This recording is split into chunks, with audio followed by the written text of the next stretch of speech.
Okay, sorry. Hello, everyone. Welcome to the December 12th, 2024 School Committee Meeting. Will you please join me in the Pledge of Allegiance? Pledge allegiance to the flag of the United States of America and to the republic for which it stands, one nation, under God, indivisible, with liberty and justice for all. So, before we start, I just want to give a quick overview. I know tonight is not our typical meeting. We are going to enter into executive session for about 20 to 30 minutes. We hope to be back by 6:30. At that time, we'll open the general session and we will have our typical meeting and get through our typical business.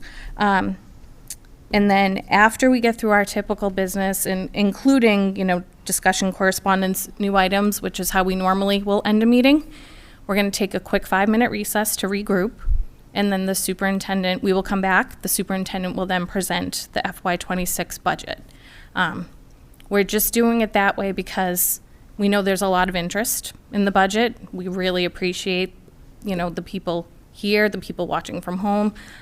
It is over 100 pages, so we want to take a quick little break to regroup and get everybody comfortable before we dive into that.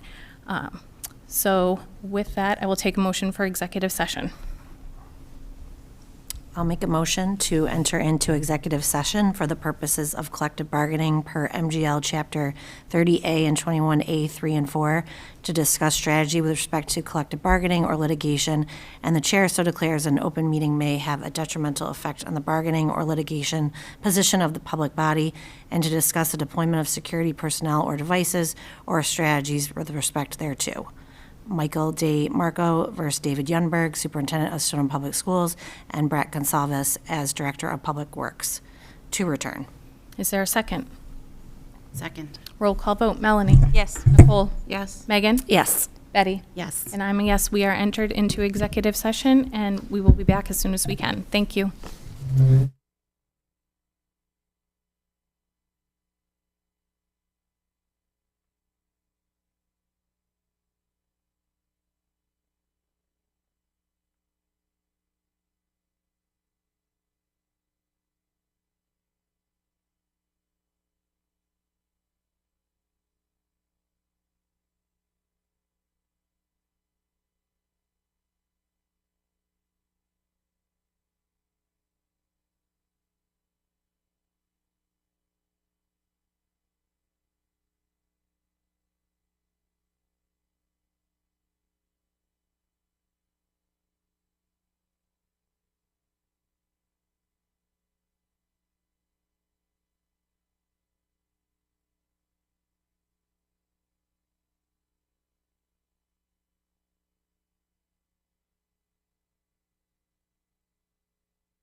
Welcome back, everyone. Thank you for waiting.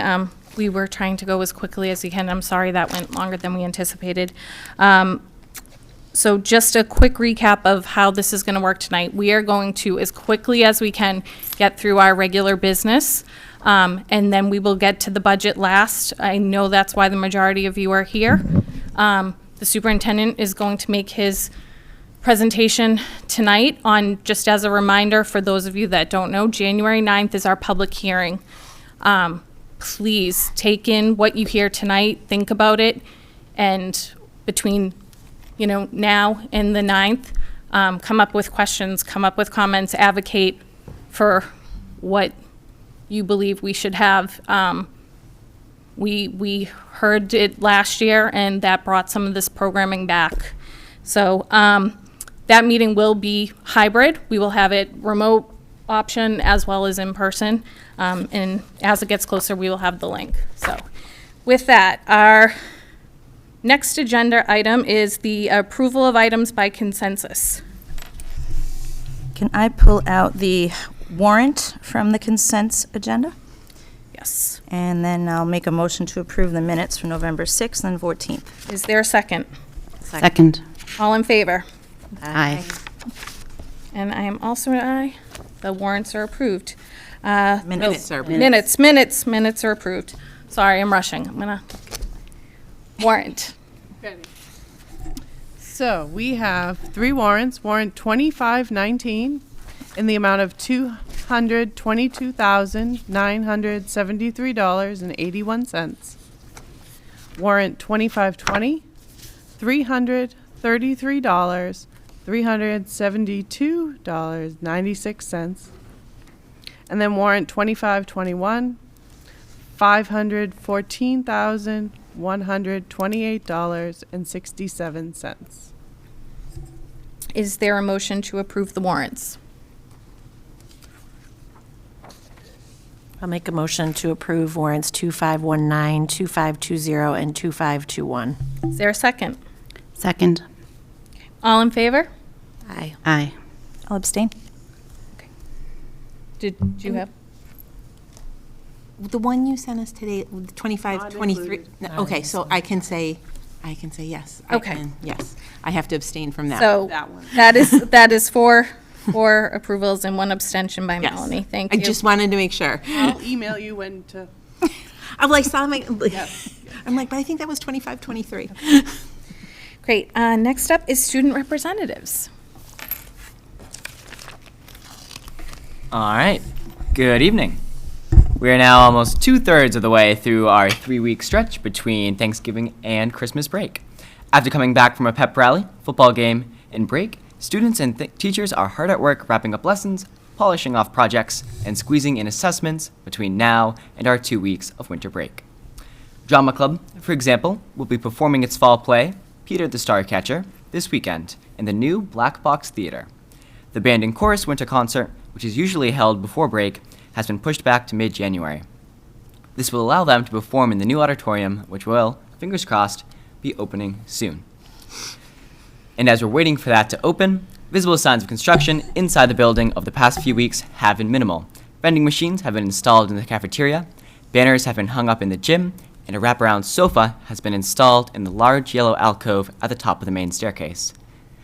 Last week, there was unfortunately an accidental activation of the school's lockdown procedure that was, to say the least, distressing for students and faculty. As we face frequent interruptions and difficulties, it remains obvious that we continue to go to school in an active construction zone. Page 2.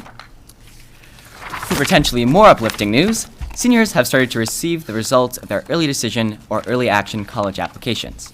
Additionally, the free application for Federal Student Aid Form, or FAFSA, is now open. Students will be filling it out for both their early and regular decision colleges. Now, on to Zenkang. Thank you, Danny. As the last weeks of school conclude before a sweet 16-day winter break, these last few weeks have been most productive, with the recent SAT being administered last Saturday, alongside new responsibility with the start of winter sports. With the recent start, track has already had their first JV meet last Monday and will be having their first varsity meet next Thursday, alongside basketball having their game tonight. The winter break is on the horizon, midterms in the end of quarter 3 are also right around the corner. As far as clubs and extracurriculars go, robotics will be having their first competition at the Whitman Hanson Center in Hanson, Mass. With new clubs such as speech and debate starting back up, there are many opportunities for students across all grades to get involved in an extracurricular activity. Thank you. Thank you both. Are there any questions or comments? Very excited about the production coming up. Wishing everyone good luck in that. Sounds like the preview was really good and rehearsals went well, so can't wait to hear about it.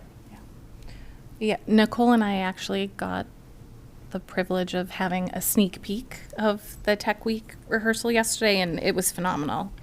It was really great to see the black box being used, and That kids have been hard at work on it. yeah, they did a great job. So for those of you who are lucky enough to get tickets, because it is a sold out show at this point, you will definitely enjoy it. Thank you both. Okay, next up is public comment. Public comment is 2 minutes. Just as a reminder, we cannot respond to you within public comments. So we are absolutely listening, but if we sit here and don't say anything, it's because we legally are not able to. We're going to start with the few people who signed up, and then if there's anybody else after that who wants to get up for public comment, just raise your hand and you can sign in and go up. Okay. So first up is... We have Jackson W. from 41 Gould Street.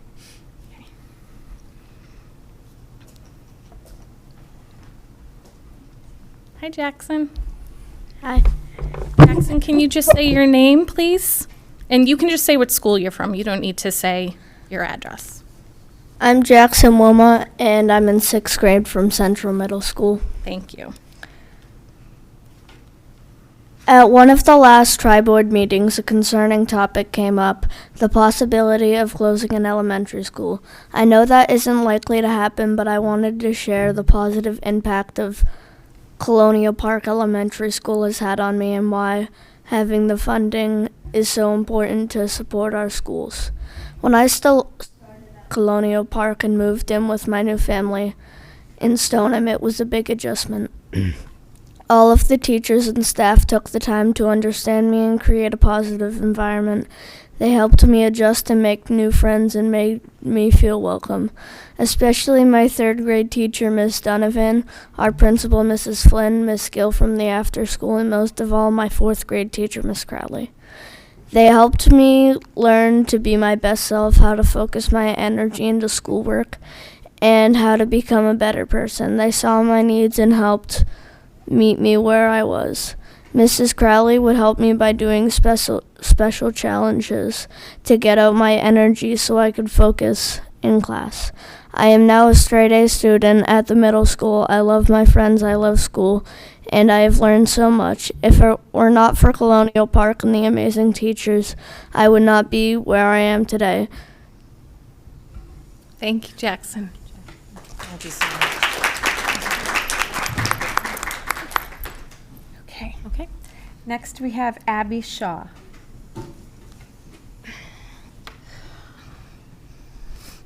Abby, you can just say your name and address for the record, please. Got it. I'm Abby Shaw of 41 Gould Street. This is something that's come up a lot, and it's been shut down a lot.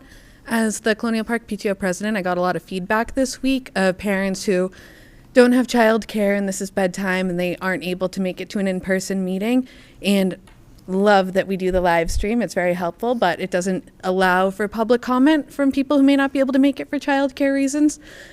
I know it may not happen, but I'd love to advocate just one more time, and probably again in the future, that we allow public comments and have more interaction and engagement opportunities for virtual meetings rather than just doing the live stream.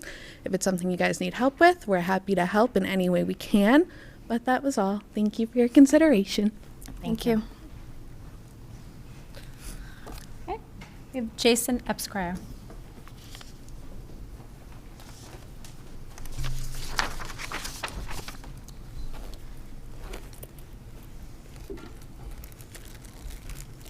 Hello, everybody. I'm Jason Epsquire, and I feel inadequate following Jackson.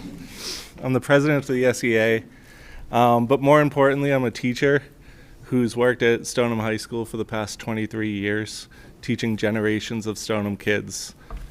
Although things have never been perfect in Stoneham, I've always been proud of Stoneham considered myself part of the community, and felt like I would want to send my own kid to these schools. The budget crisis of these last 2 years, however, is different than anything that I've seen in the last 2 decades. When I first started teaching here, I go way back, the U.S. News and World Report cited Stoneham as one of the best bangs for your buck in the country. We've always done more with less in Stoneham. It's the Spartan way. The middle school and high school were falling apart. We didn't have the supplies we needed. Staff was never paid like neighboring districts, but people working in the schools continued to make it work over and over again, resulting in our test scores and our student success eclipsing our better funded neighbors. But now this is different.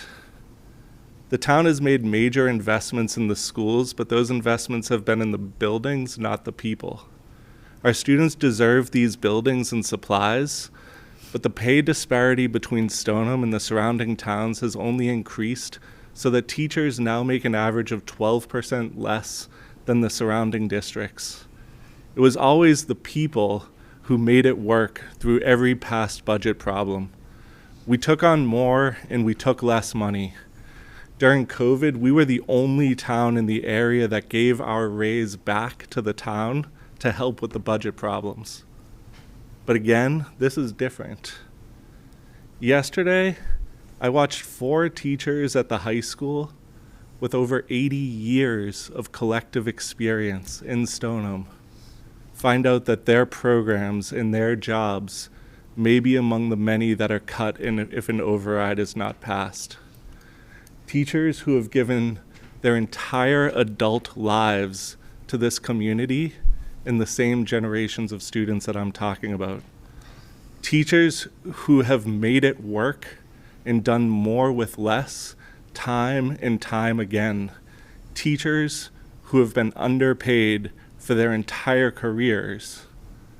And it feels like there is very little appreciation shown. The town needs to know that what is happening right now is different. We cannot make the proposed cuts work. Superintendent Youngberg is going to talk about a budget proposal. The high school principal has talked to us about possibly not being able to give students full schedules, leading to delayed graduations for students because we aren't able to offer them the graduation requirements needed. 5 years ago, the high school was put on accreditation warning because of the conditions of our building. We got accolades for everything to do with academics, but the building put us on warning.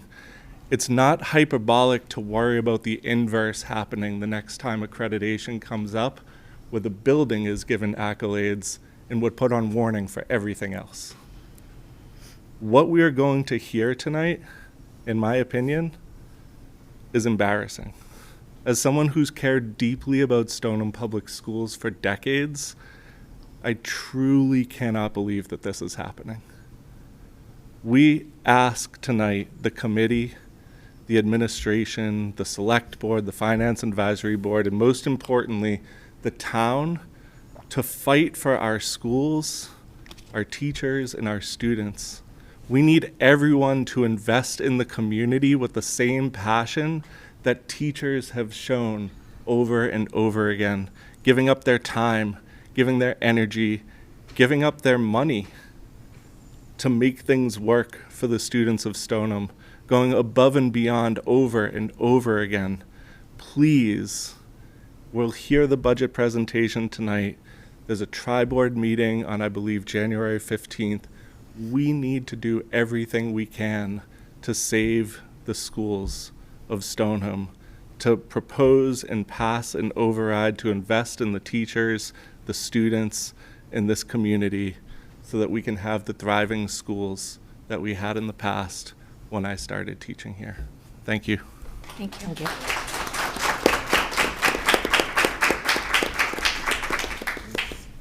Okay. We have Amanda Zapatasaurus, if I said that correctly.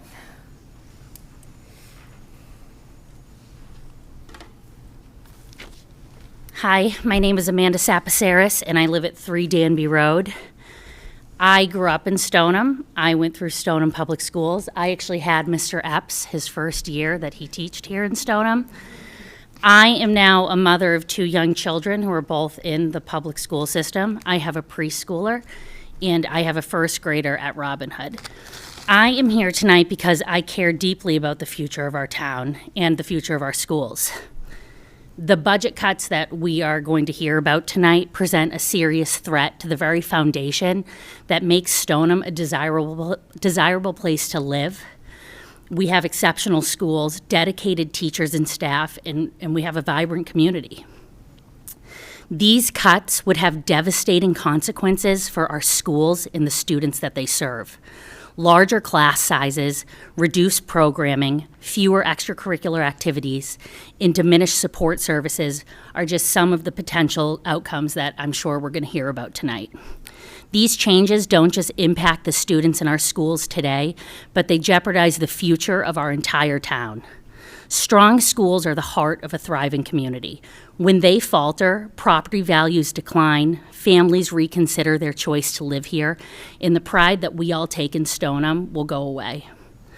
I want to acknowledge that this is not an issue of mismanagement of funds. I understand that. I really think that most people in Stoneham do too. The school committee and the superintendent are working with a fixed pool of money provided by the town, and this pool has become insufficient due to the constraints of Proposition 2.5. The cap on annual revenue growth simply has not kept up with inflation, leaving our schools in a position where cuts are unavoidable unless additional funding is secured. I understand that the school committee and the superintendent is tasked with making difficult decisions on where to allocate these very limited resources. But as our elected officials, every single member of this committee has a very unique opportunity and a critical one to advocate for a Proposition 2.5 override. Supporting an override publicly and unequivocally is the most powerful action that you can take to protect the schools and the students that you were elected to serve. This isn't just about solving a budget shortfall for the upcoming year. It's about ensuring that Stoneham schools remain a source of pride and a cornerstone of our community. I urge members of this committee to use your voices and your influence to champion this override, to educate the public about what is at stake, and to advocate for the resources that our schools need to succeed. Imagine a Stoneham where every single student has access to a quality education, where families are drawn to our town because of its exceptional schools, and where we can all take pride in an investment that we have made for our future. That is the Stoneham that I want for not only my children, but for generations to come. The committee has the power to set the tone for this conversation. Your leadership is essential in assuring that an override is not only placed on the ballot, but that it's passed. If there are members of this committee who are unwilling to support an override, I encourage you all to reflect on why you chose to serve, in whether you're truly fulfilling your commitment to our schools, our students, and our community. I think we all need to protect and strengthen our town and build a brighter future for Stoneham. Thank you. Thank you. Next is Barbara Marash.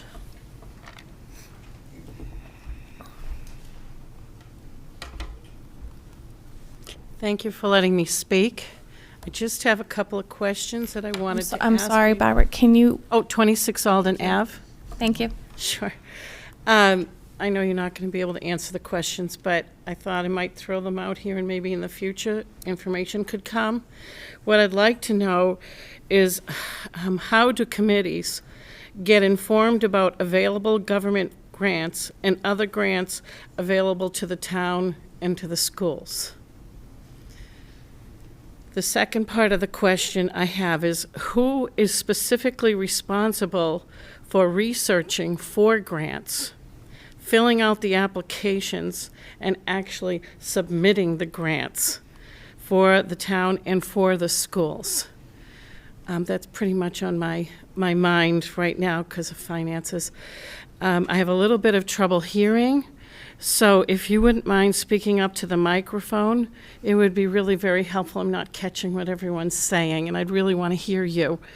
Thank you for letting me speak. Thank you. Thank you. Okay. That's all we have on our list. Is there anybody else who would like a public comment? Okay.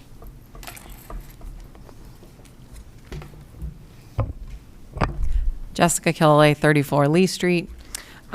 Jesse, when you're done, can you just sign I can, for the record? yes. Thank you. I have two comments.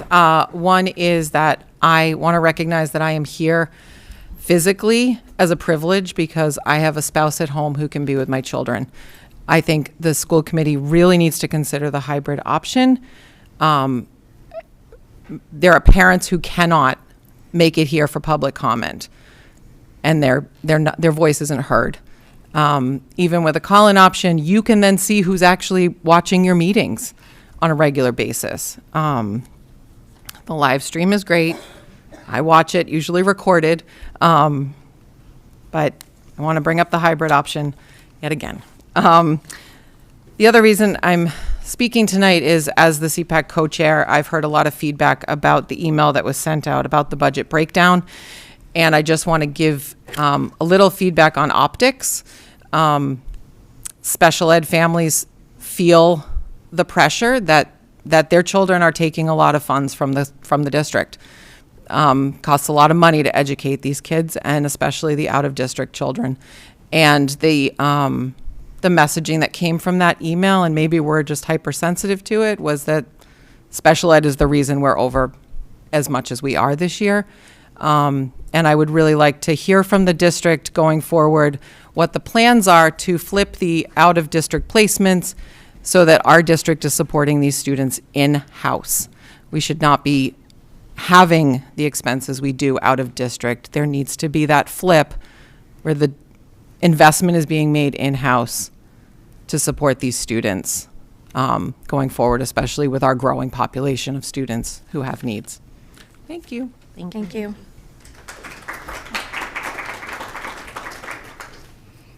Is there anybody else who would like to make a public comment? Okay. Thank you. Next up is the Boys and Girls Club contract.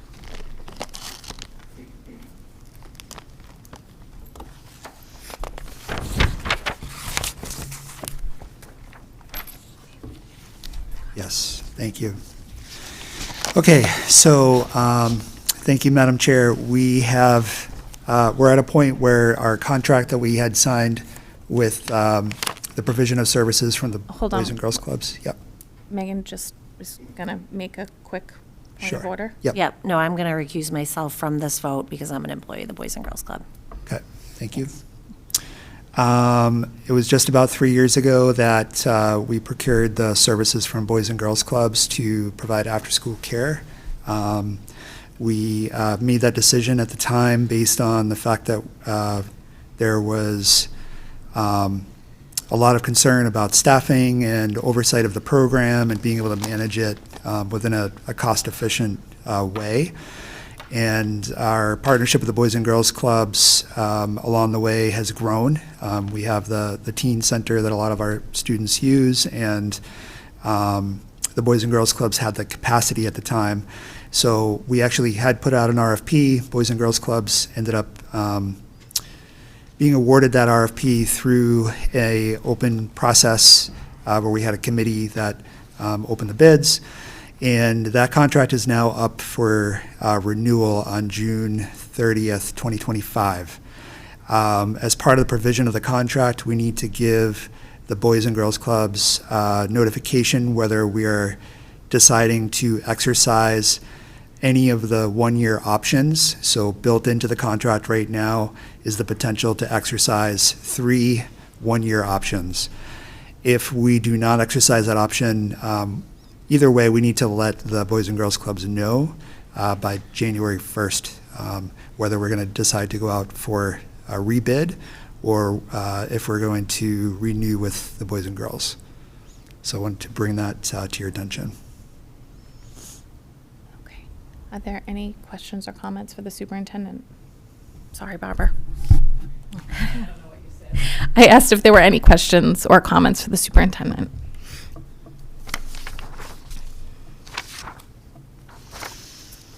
Does anyone want to make a motion regarding the contract? You want to do? I'll make a motion to renew for 1 year with the Boys and Girls Club. Is there a second?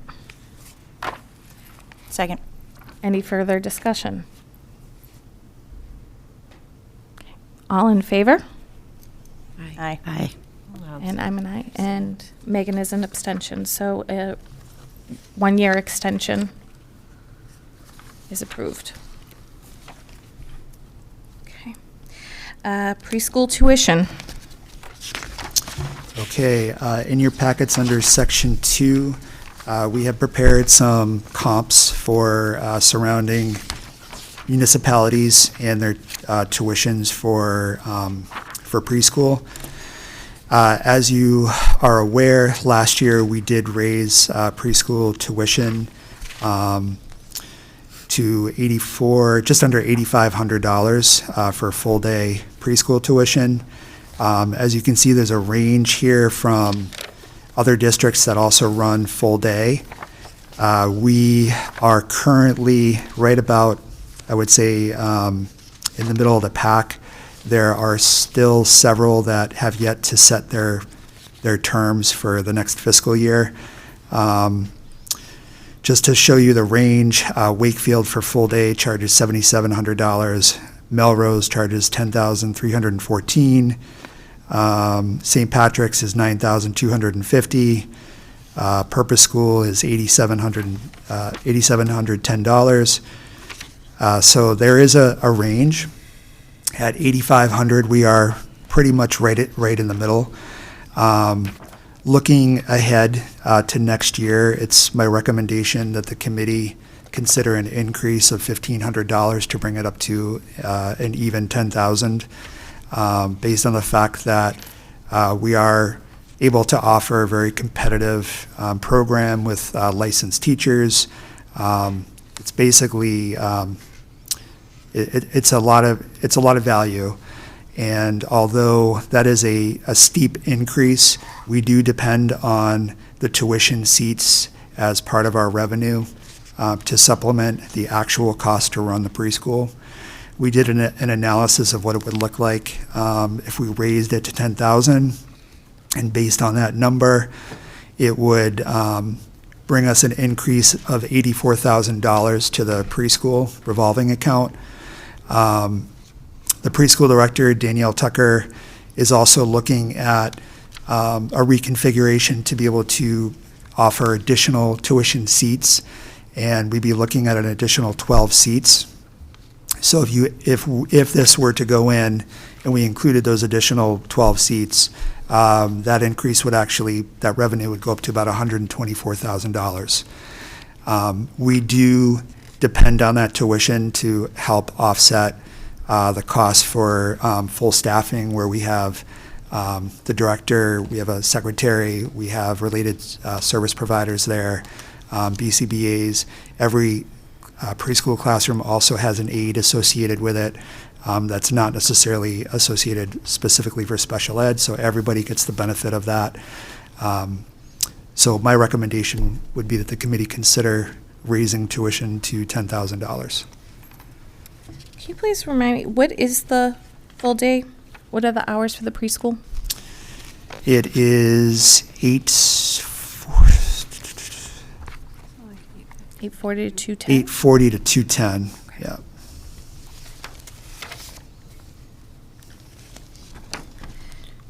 So it's actually, Melrose has over 10,000 and they end at 140, so it's comparable. The other entities that are in your packet that I didn't mention, they're not public schools, but the Y Academy, for example, is $11,500. KinderCare is $20,520, but that is from a 7 a.m. to 6 p.m. day. Teachable Moments also has an extended day to 5:45. They're at $13,860. But again, those are considered private placements. Are there any questions or comments? or Dave? Just a comment. I mean, it generally seems pretty in line with what we're looking at in comparison in the other communities, as well as the schools that you laid out here, Purpose Y, Kinder Care, Teachable Moments, St. Patrick's, in terms of hours. So I don't see that it's anything, not that you ever want to raise a tuition cost, but it doesn't look like we're out of the realm of what our counterparts are doing. So just a comment. Assuming this gets voted in, when will families be notified, just so they can prepare and budget for it? As soon as a decision is made, we will send out notification. A breakdown of, if you looked at a per day cost, 180 days of education, it's about $55, $56 per day.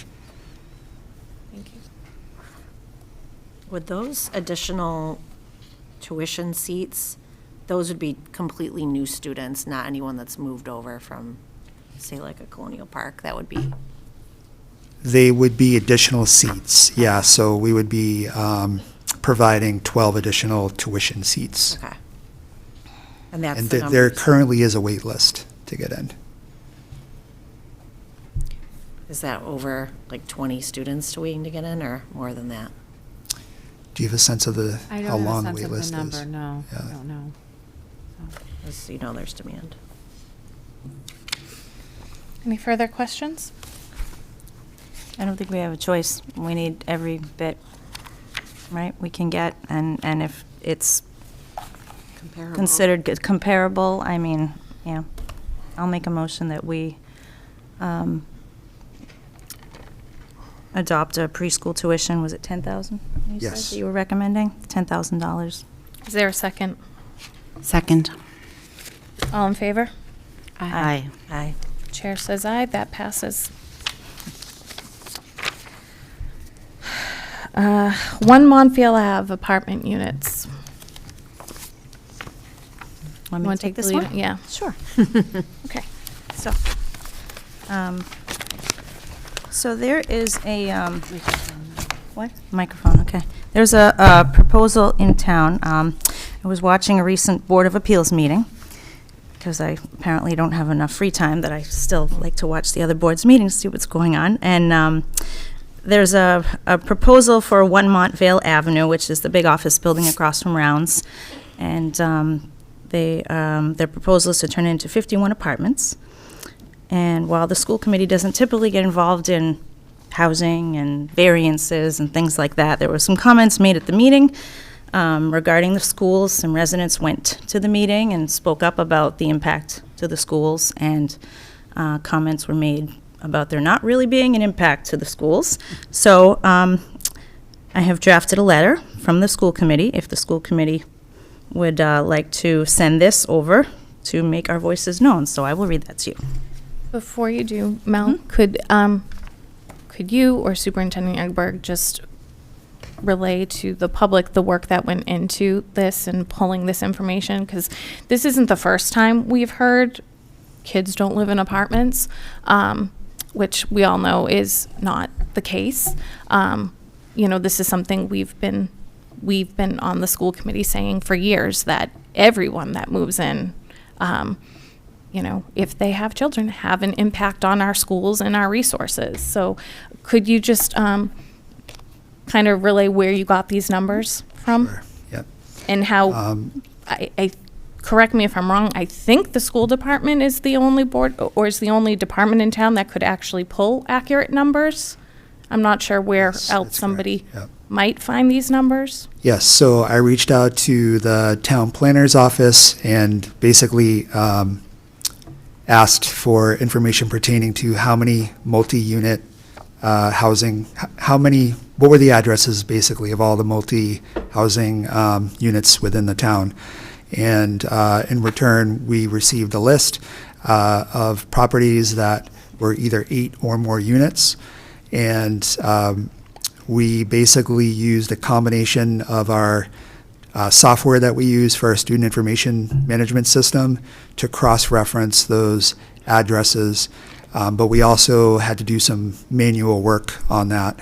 And for example, if you looked at if the address was 100 Main Street, there could also be the 200s, the 300s, and the 400s. So the data team actually spent many hours on that. I want to especially thank Sandra Factor, Margaret Prendergast, as well as Chris Serino, Catherine.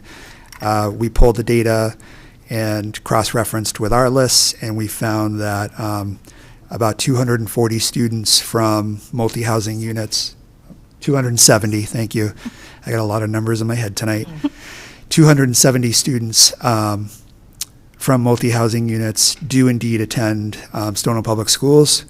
So we wanted to make sure that we shared with factual information where it was stated that people with families and kids do not live in multi-housing units.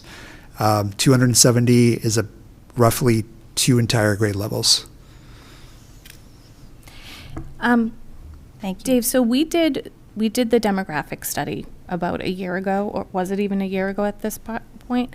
And I think the last time we talked about it, we were about 40 to 45 kids over what was expected in that demographic study? Yes. Do you have any updated numbers on that, or are we still? I have so what I'm using are similar benchmarks to when the data was collected, so we could compare apples to apples. So we used the October 1st data, and we're 38 students higher than what the demographic study had originally anticipated. Okay. And we ran our numbers through NESDEC, and not to jump ahead because I'm going to be talking about enrollment, but our numbers for next year are anticipated to jump another 36 to 38 students, which is basically in 2 school years, that's essentially 4 classrooms. Great, thank you. Mel? Yep, thank you for your team for running that data. We've been wondering for a while what the number was since we'd had the demographic study done, and we see the numbers are growing and the enrollment's going up, and we knew the kids, that there is an impact, but we didn't know what it was because it takes a lot of work to get there. So thank you for having them give us that data. December 12th, 2024. Dear members of the Board of Appeals, the Stoneham School Committee is writing to address comments made during the Board of Appeals public hearing on November 21st, 2024 regarding 1 Montville Avenue. We understand there is a request for variances to allow for the construction of 51 apartments at this location. Multiple residents expressed concerns during the hearing about the potential impacts on Stoneham schools. The Stoneham School Committee shares these concerns. Although this is not typically an issue the school committee would address, we feel compelled to correct misinformation discussed during the hearing. The attorney for the petitioner stated that kids come from houses. That's historically the way that Stoneham is. However, the school department is the only source that can provide official data on the number of enrolled students living in multifamily units in Stoneham. Currently, there are 270 students residing in these units, which represents over 11% of our total student enrollment. To put this in perspective, there are approximately 130 to 200 students per grade, meaning these 270 students account for almost 2 full grade levels. There was also an implication that the schools are not overextended. In reality, student enrollment numbers have been steadily increasing in Stoneham, particularly in our elementary schools, for years. The school department has had to close enrollment in several grades and send students to other schools due to high class sizes. We already have reading interventionists working with students in hallways and occupational therapists working out of closets because there are no available classroom spaces. The schools are nearing maximum capacity, and this has been a growing problem for years. Last year, the school committee authorized a demographic study to help forecast enrollment numbers, which projected continued growth. This study did not include the 900-plus units coming online in the next few years, as they were not yet permitted at the time. We are currently awaiting updated forecasts from the demographer, including these units, although at this time, the current enrollment is already 40-plus students over the projection for this year. While we understand property owners' rights, the Board of Appeals is being asked to grant variances to allow additional units beyond what is permitted by right. How does granting these variances benefit the town? A member of the Select Board raised concerns about additional pressure on already strained town services. Adding 51 units will have an adverse impact on the schools. Stoneham's demographics have changed and continue to evolve. Housing prices have forced many families into apartments and condos. Children are living in these units, and the argument that building more units will not impact the schools is simply inaccurate. For all these reasons, the school committee urges the Board of Appeals not to grant variances for this project. Thank you, Stoneham School Committee.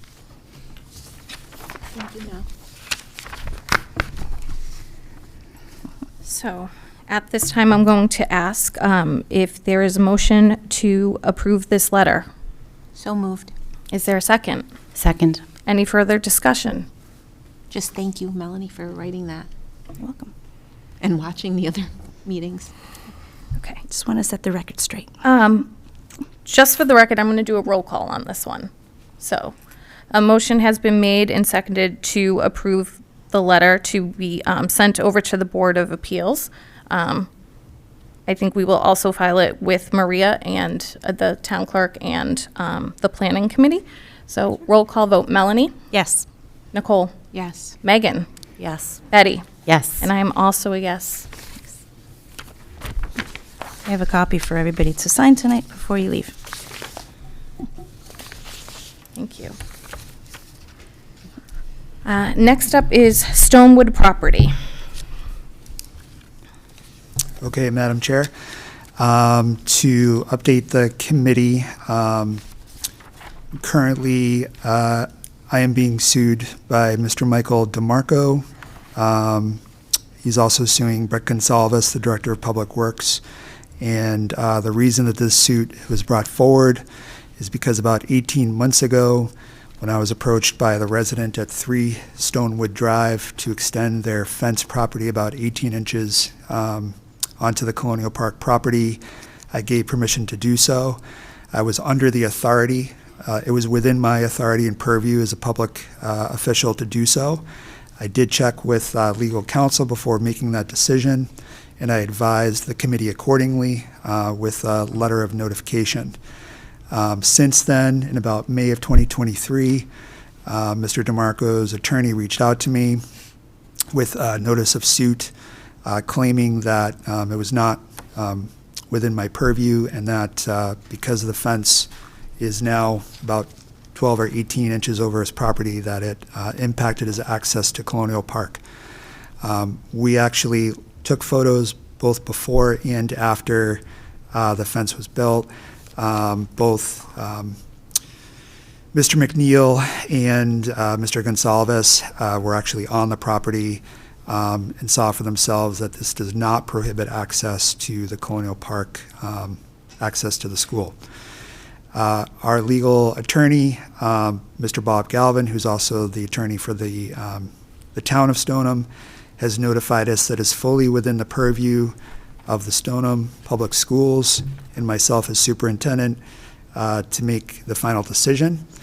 He has recommended that the committee grant license to me to assure that my authority was exercised within the rights under the law.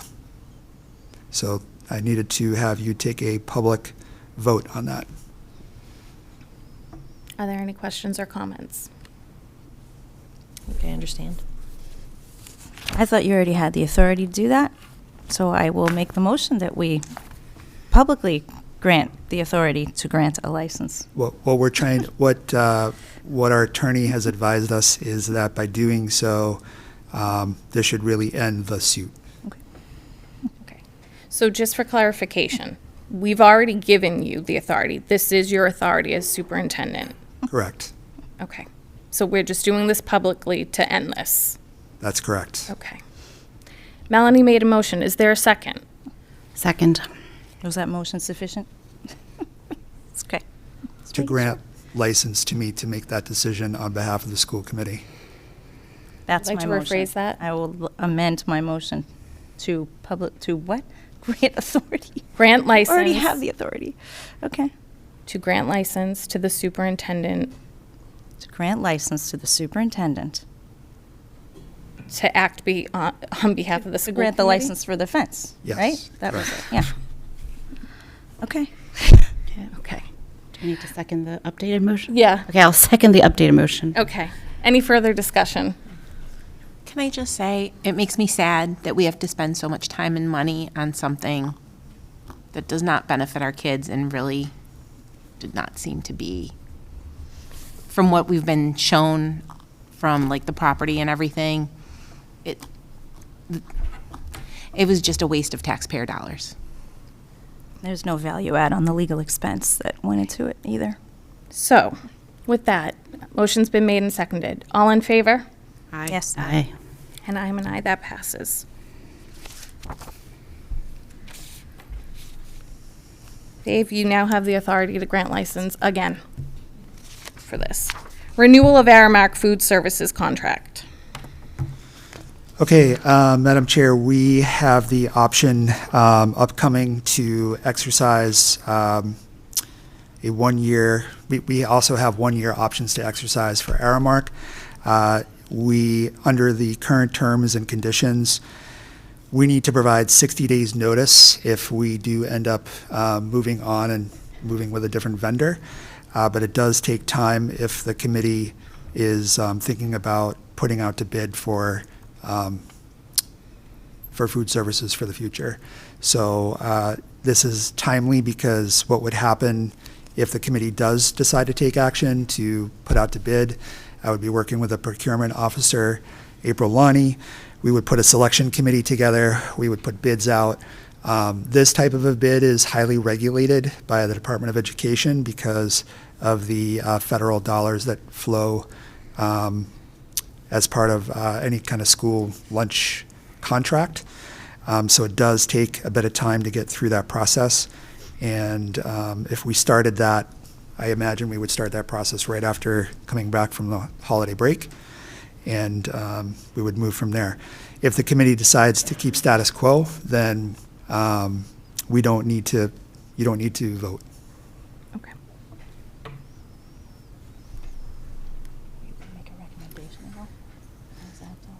Currently, we split a manager with, Aramark has done a great job. Our manager is wonderful, but we do split a manager with Woburn, correct? Yes. Okay.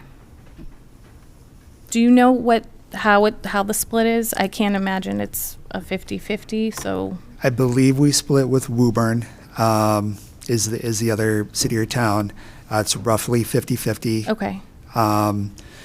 There are other types of services that I believe that Aramark does offer that we currently do not have. And I know that there may be some interest in having a nutritionist come on board. There may also be some interest in having some more publicly, outward-facing interaction, community interaction, and also increasing the on-site food director to full-time on-site. In order to go through the fairest bid process and to get the most competitive prices for those types of options, I would recommend a bid process take place so that we can, look into those additional services, solicit interest, and then choose from the best bids that come in. I think I would like to explore an RFP process or explore some of these alternatives that the superintendent has mentioned. Not that we're unhappy with Aramark, and there certainly can rebid on the contract too, but I think there are some other things we could put into the contract. I would like to see more interaction with the students and health education and nutrition. We've talked about that kind of stuff. And, maybe getting the high school culinary program involved in the kitchen somehow. There might be ways to do things like that. So I would make a motion that we put the food service contract out for RFP. Is there a second? Second. Any further discussion? Okay. Just for a point of clarification, can you explain how the budgeting works for this and how this is a different pot of money than what we're about to discuss? Yes, so especially with the universal meal program, but even prior to that going into effect, basically what happens is we hire the vendor to basically provide the director position. We actually employ all of the cafeteria staff directly. And I would imagine that would be an expectation as part of the bid out, would be to keep our own staff. So it is a self-funding program, but it also, since the state dollars have now been providing support for universal lunch, that has also enabled us to do major equipment upgrades for things that hadn't been replaced in some cases 20 years. It's helped us to buy new dishwashers. It's helped us to buy new warming ovens. So the additional funding that's coming in, it's completely separate from our operating budget. We can only spend that money on services that are related to food services, such as buying equipment, such as paying our staff. We have lunch monitors as an example that can come out of that, and other salaries that we charge into that account. Okay. So this won't cost any more money to the budget that we're going to see tonight? Correct, that's correct. No impact. Okay. A motion's been made and seconded. If there isn't any further discussion, all in favor? Yes. Yes. Yes. And I'm a yes. Okay. School building committee update. Okay. Our last building committee meeting was November 18th. Our next building committee meeting is December 16th, so this coming Monday. A couple of things that were discussed at the previous building committee was the ATM machine, and I don't know if they have like sub-meetings, but I don't know if that's been discussed in some of the sub-meetings because we weren't sure. Basically, the ATM machine, if it were to be put in the new building, it needs power. It needs to be near a security camera.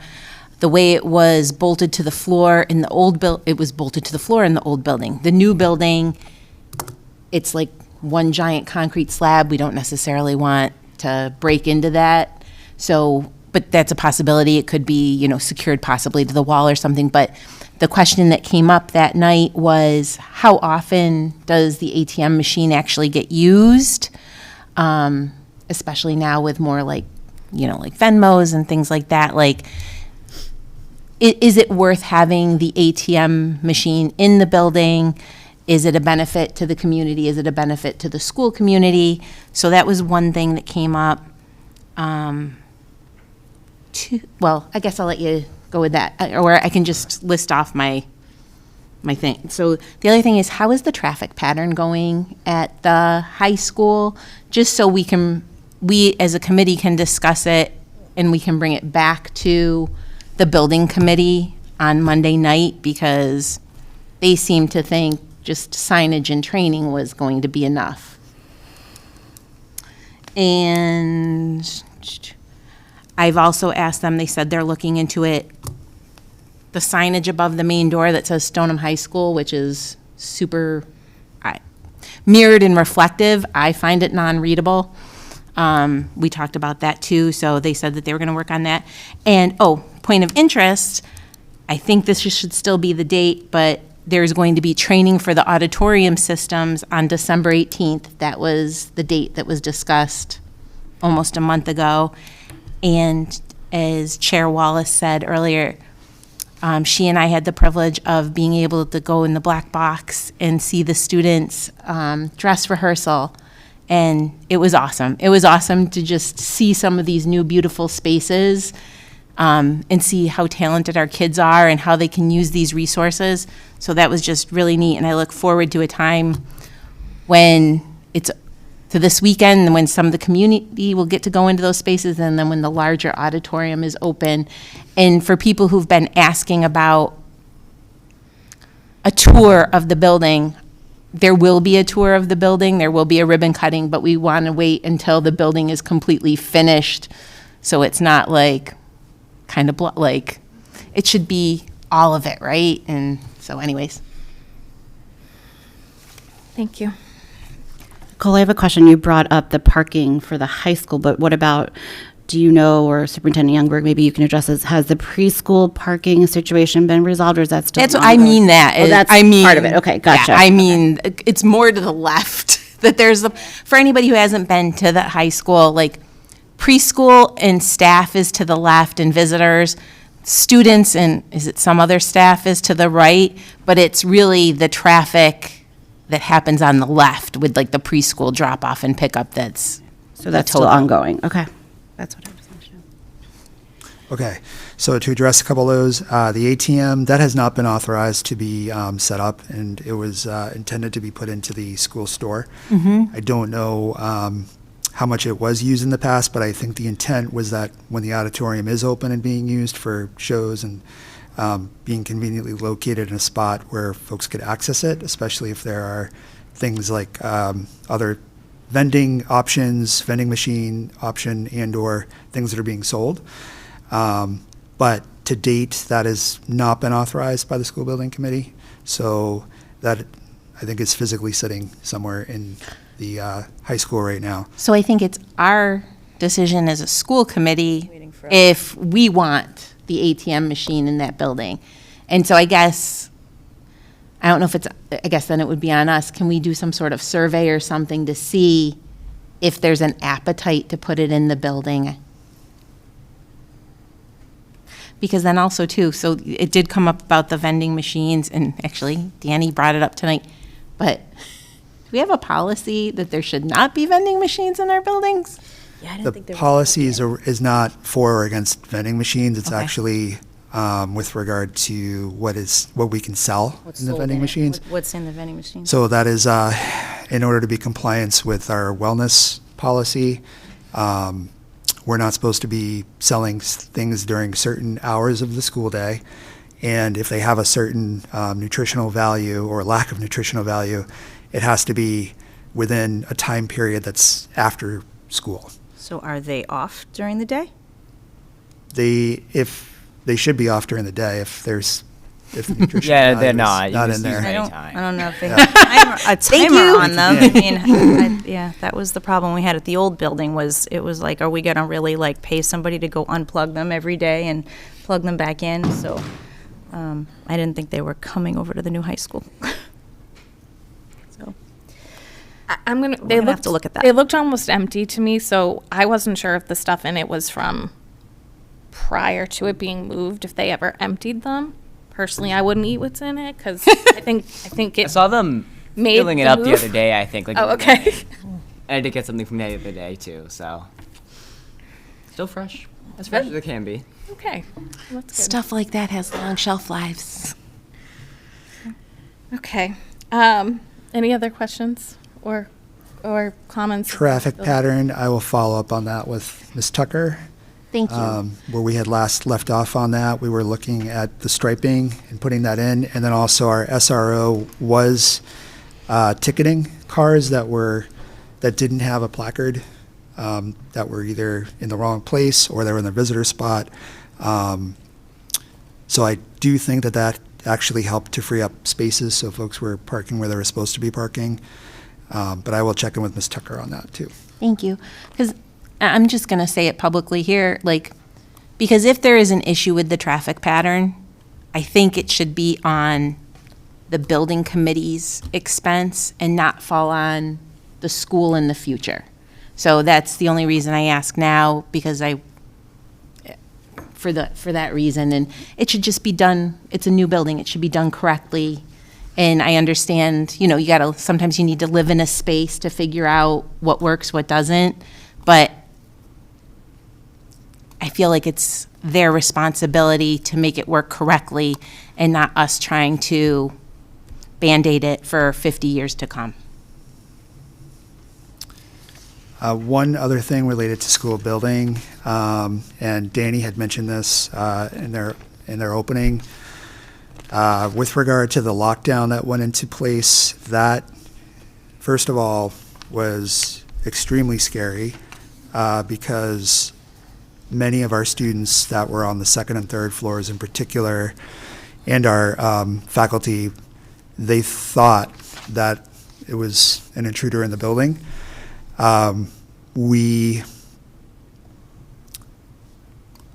found out in debriefing that, I get emotional talking about this, that our assistant principal was in one of the rooms barricading.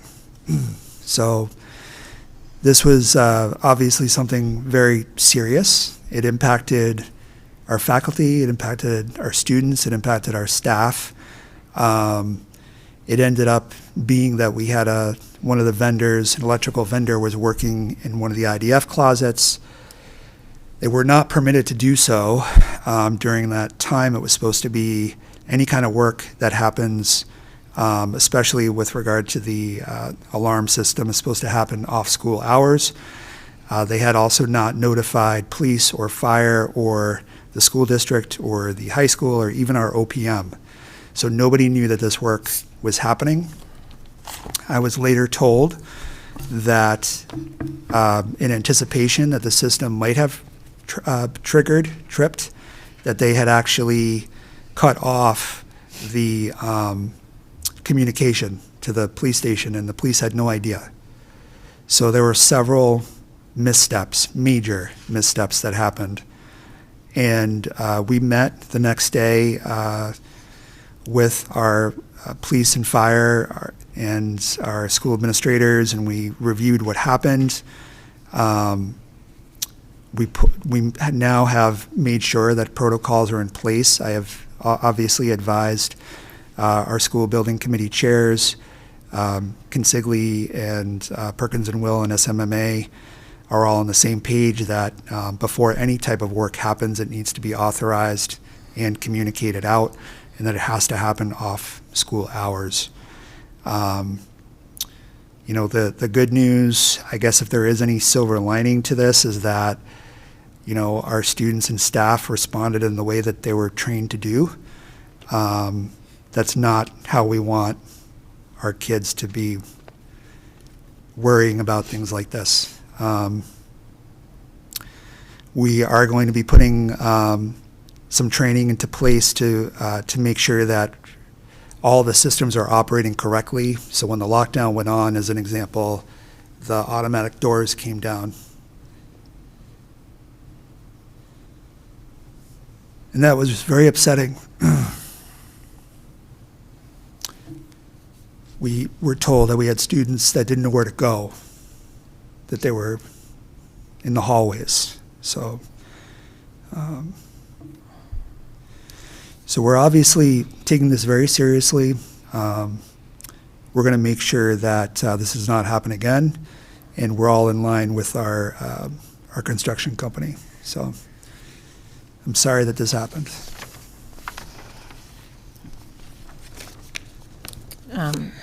Dave, can you just lay out then next steps with how things are going to work with the building committee and what the conversations are going to be moving forward? You guys are going to meet with them next week and go over all. Yeah, there is a school you already building have committee met with meeting them, on Monday evening. I believe that this is part of the agenda.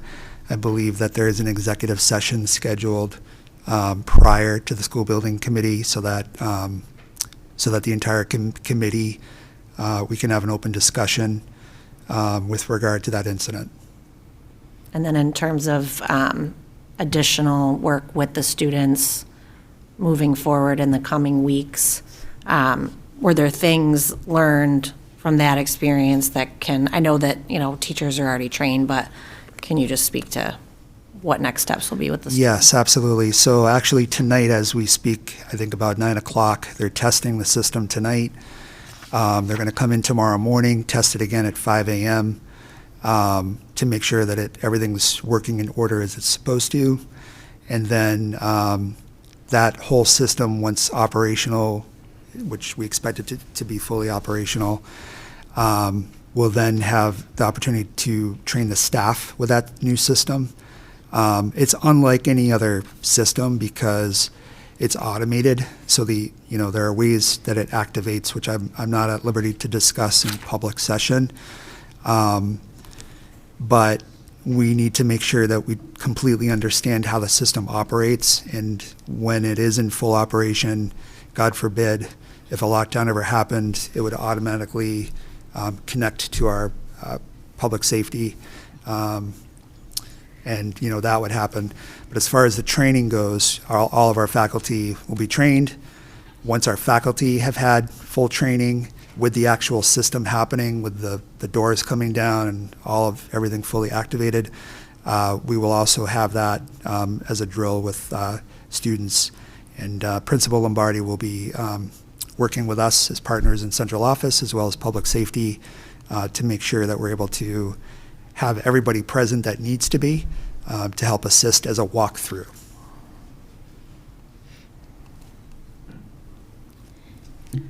I know you guys are going to address this Monday, and you'll, express, like, this is just unacceptable. This was not just an oops, we tripped something. I mean, this was a big deal.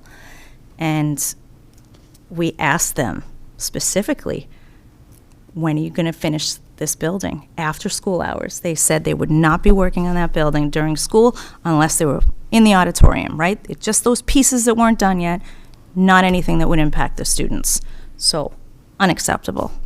And I know you guys will address that on the behalf of the school committee and the whole high school community that was impacted.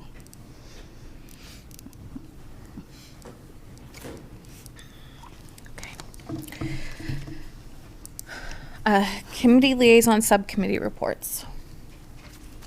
I just have a couple CPAC updates. CPAC has sent out a parent survey, which has been circulated through Superintendent Youngberg's office. So check your email for that. I think it went out a couple weeks ago, and it's been shared on the CPAC page. So thank you to CPAC Special Education for putting together that survey, and that'll help us to better understand some of the challenges that parents or students are experiencing with special ed. I believe that's due in January, so it's another couple weeks to complete it. There's also a CPAC meeting this coming Monday, December 16th at 7 p.m., and that is held virtually. I have one for the coalition. The Stoneham Coalition for a Safe and Healthy Community had a successful Festival of Trees event this weekend. It was at Town Hall. I went out and saw it. It was really cool. There was a bunch of beautiful trees donated by very generous residents and businesses in the town. I didn't win a tree, tried, but I know a lot of people won those really nice trees. So thank you. It was a really nice event the coalition put on. And it was free. It was a free event for everybody. You just had to buy like a raffle ticket. So it was nice.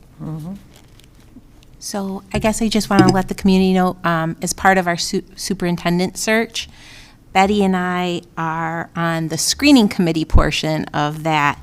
And just to let the community know, starting very early in January, we're going to have focus groups, some in person and some virtual. So hopefully, but we'll have them for our admin team, staff, students, parents, and community. And again, there'll be in-person and virtual options for that. And then there will also be an opportunity, we'll need a screening committee, all different types of members of the community, roughly around 13 people. And that screening committee will begin work in February. And we're going to try to get some of those notices out by next week, especially for the focus groups, since some of them are happening like right when we get back. Superintendent's report. I don't have anything for this evening. Discussion, correspondence, new items. Great, okay. I know it's late. I know you guys have been waiting.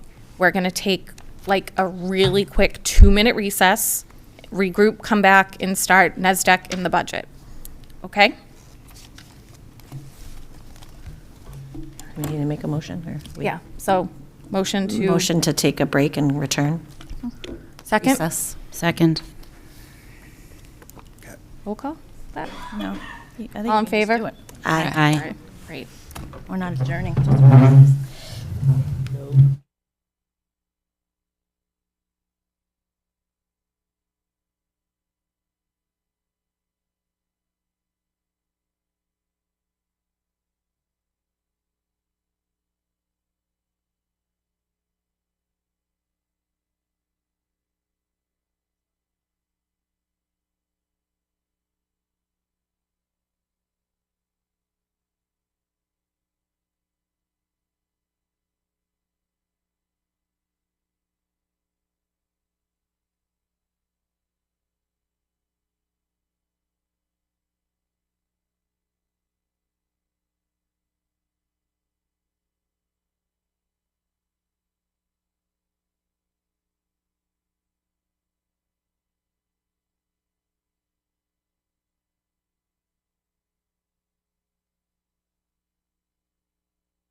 Just can get it over there? Yeah. This is the original. I'll give it to you later. Thanks.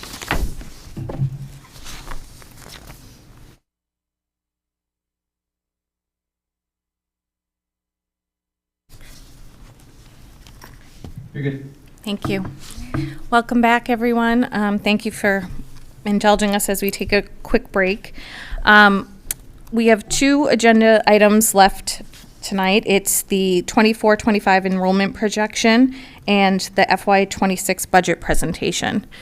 Before we begin, I just want to make a couple comments about how the budget process works, or how it typically works, because this, as we've heard, is not a typical year. And last year ended up not being a typical year either. But in a typical year, you would see a budget or multiple budgets, 5, 6 different scenarios of, if we get this much in revenue from the town, this is what our budget will look like. If we get this much from the state, this is what our budget will look like. And that worked. That worked for a while. We were able to cherry pick it. I'm sure you've heard members of this committee say we've never had our wish list, but we were able to keep it going with very little. Tonight, what's going to happen is you're going to hear the FY26 budget. I just want to make it known or reiterate that this isn't set in stone. This is a really fluid process still. This is the information we have right now. So we'll have tonight's meeting. We'll hear potential cuts or potential sources of revenue, things like that regarding the budget. We'll contemplate that. Things can change even between now and the public hearing on the 9th. Things might change and the superintendent will come back to us and tell us, okay, we found out we're going to get this, or different numbers will get solidified. On January 23rd is when the school committee votes on the overall number. That is not the school committee's line item budget. We're voting on an overall number. So those of you who have been, paying attention or lived here a while know that last year we voted for what we needed, the 9% or whatever budget we needed. We obviously did not get that, but that's what we voted on as a school committee. The process will continue all the way till May's town meeting, and numbers will start to firm up as it does with budgeting, as we find out what the town can provide to us for the school budget, as we find out different state numbers. And then prior to town meeting in April is when the school committee will vote on the allocated line item budget. So just want to reiterate that nothing is set in stone tonight. Your voices will be heard. We want to hear your voices. Like I said, January 9th is our public meeting, school committee public meeting, but there are also 2 public meetings for the tri-board. One is January 28th at 6 p.m. at Town Hall, and the other is February 8th at 11 a.m. at Town Hall. And I'm sure there'll be more added, so. And they'll both be hybrid. And they are going to both be hybrid. Great. So, with that, Superintendent. Okay. Before we get started, I had to call out Jackson, our 6th grader. I wish he was still here because I wanted to come over and shake his hand. But what a well-spoken, articulate young man, and to be able to come up here in front of folks he doesn't know, in front of a board, to speak from his heart. That is he is a product of Stoneham Public Schools, and we should all be very proud of that. And I'm glad that our meeting started that way, because it really keeps us grounded in why we are all here. And I also want to acknowledge and thank the folks that are here tonight as well. This is a budget that I am certainly not proud of, and I don't think nobody feels good about this budget. There's nothing in here that I can recommend. I've been working in a central administrative role now for 11 years, and I've never seen a budget like this. It's devastating, and I'm going to go through it in some great detail tonight. The way that the presentation is set up is I have a lot of slides in here. I'm not going to spend a lot of time on every single one of them, but some of them I'm going to dive deep into because I want to provide context for what's going on, why we're at this point. I want to remind folks of where we've been, where we are now, and where we're going. And I also want to acknowledge the hard work of the administrative leadership team that has really put their heart into this, and we've had to have some very difficult discussions, and none of this is easy for anybody. So at the end of the presentation, at the slide deck, there are 4 appendices. This entire presentation will be online tomorrow morning, and also the recording of tonight's presentation will be available through Stoneham TV. Because we have actually on here, it's called out the enrollment projection, it's actually part of the appendices. So I'm just going to go over that really quickly. Pull up the slide here.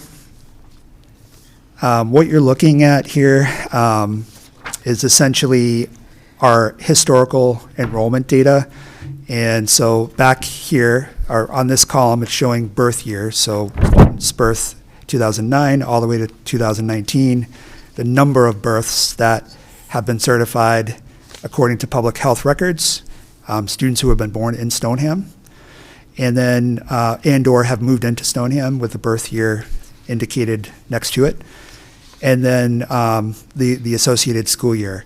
So we are right here right now. We're at the 24-25 school year, and as you can see, everything here is it's going up, and especially where you look at our lower grades, first grade and second grade in particular.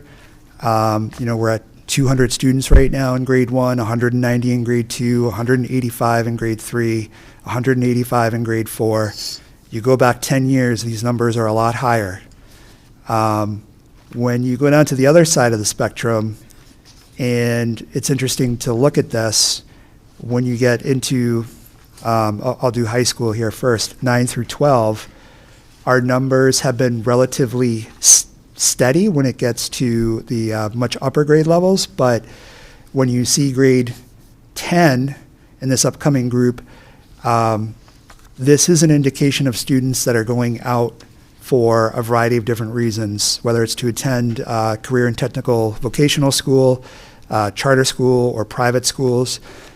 We are watching those numbers very carefully, but the reason I bring that up is because there's an uneven distribution of student growth. In other words, we're seeing a lot more growth come in the earlier grades, and then it tends to tail off toward the end of their education.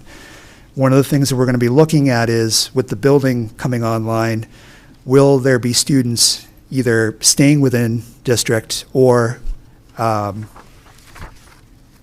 they be coming back from schools that they've chosen to move on to outside of Stoneham? So we'll be taking a close look at that. With our projections, when we look here at our school year, up here now is where our current school year, and the line just below that is 25-26. This is all fresh data. This includes, in this report, one of the 500 units, there were 500, I don't know how to phrase that correctly. HUD provides data on the number of permits that are pulled for building. So this includes the provision of 500 new units coming online. It does not account for the full 1,000 or so that are anticipated. So that's something to keep in mind. This particular report is an actual enrollment projection. It's different from the demographic forecast that we had last year. So I'm relying on this right now because this is what we know. These are students that are in front of us, so it's very accurate. And it's accurate also because it's pulled some of that data from the multi-housing units that are coming online. In the end here, this is the important number, is that we're looking at another significant increase of about 30 additional students for next school year. We had 38 as of October 1st, and that number is now over 40 for FY '25. So in 2 years, that's an increase of about 70 students, 70 to 75 students. And we're anticipating that trend to continue. So that's important because it impacts our ability to sustain the growth that's happening.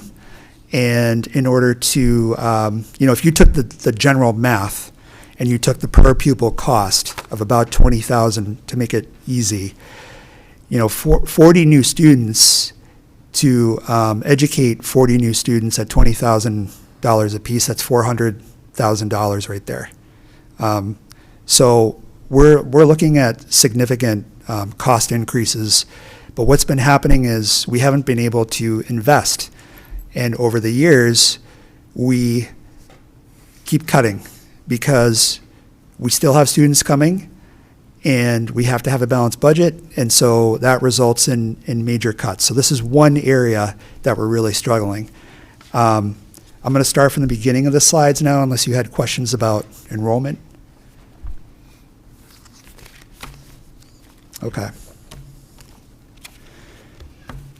So I'm going to go over the 5-year forecast to start, talk about our major cost center drivers, our trends, the breakdown between our spending between general education and special education, our historical budget expenses and revenue, what our need is for FY '26, and proposals for how to balance the budget through reductions. This is our community. This is who we are. This is always an opportunity to review our mission and core values, especially the core values that we're creating a safe, inclusive educational environment, fostering and holding high expectations for student learning, and sharing responsibility for the success of our students. That sharing of responsibility is not just within the school buildings themselves, that is a community responsibility. We currently have 6 different programs running. So traditionally, you saw that we had 5 schools, but we have the pre-K, so that's a new standalone school. Our average in-district cost per student right now is $20,910. We have 480 employees. 212 of those are full-time teachers.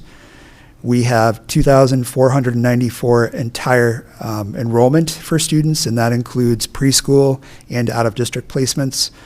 And our total state aid funding currently is $7,515,053. You saw this slide last year, and we are facing the same kind of objectives in building a robust talent system. You heard Mr. Epsquire earlier come up and talk about the staff that we have that we're trying to retain, and we're also trying to attract talent, and that has become a hardship for the district. And in fact, we have had staff leaving into the school year, after the school year started, because of other opportunities and hard decisions that they had to make regarding their own pocketbooks. We are also really focused on strengthening our entire continuum of services from pre-K all the way up through our 22 program, and focusing on the core, which is our core instruction.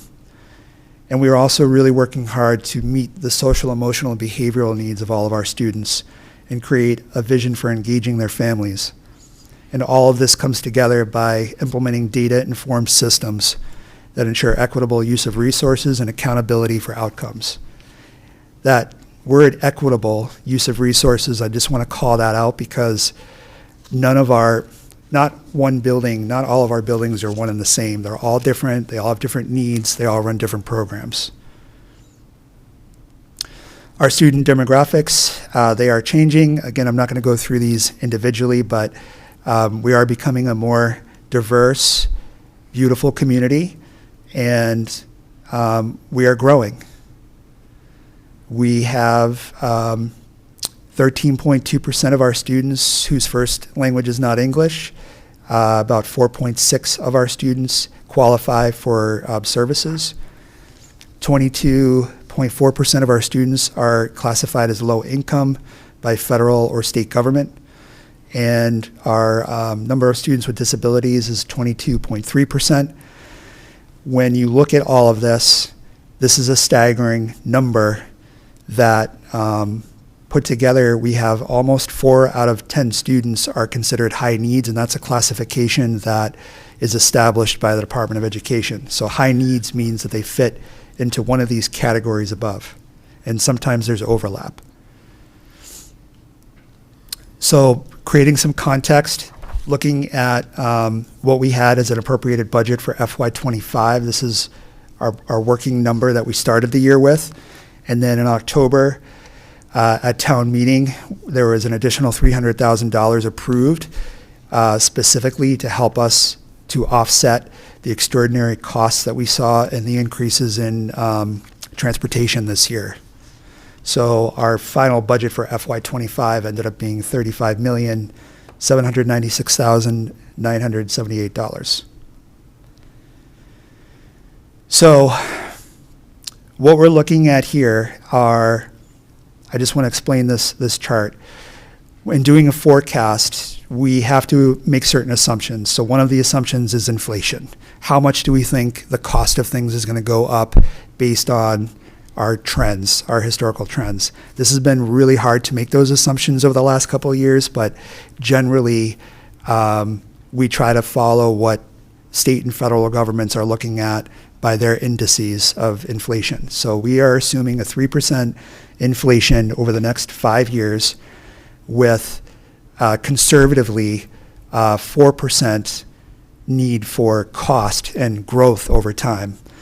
And just by doing this simple math and mapping this out, it's pretty much spot on in identifying that we have a deficit showing here at about $4.4 million for FY26.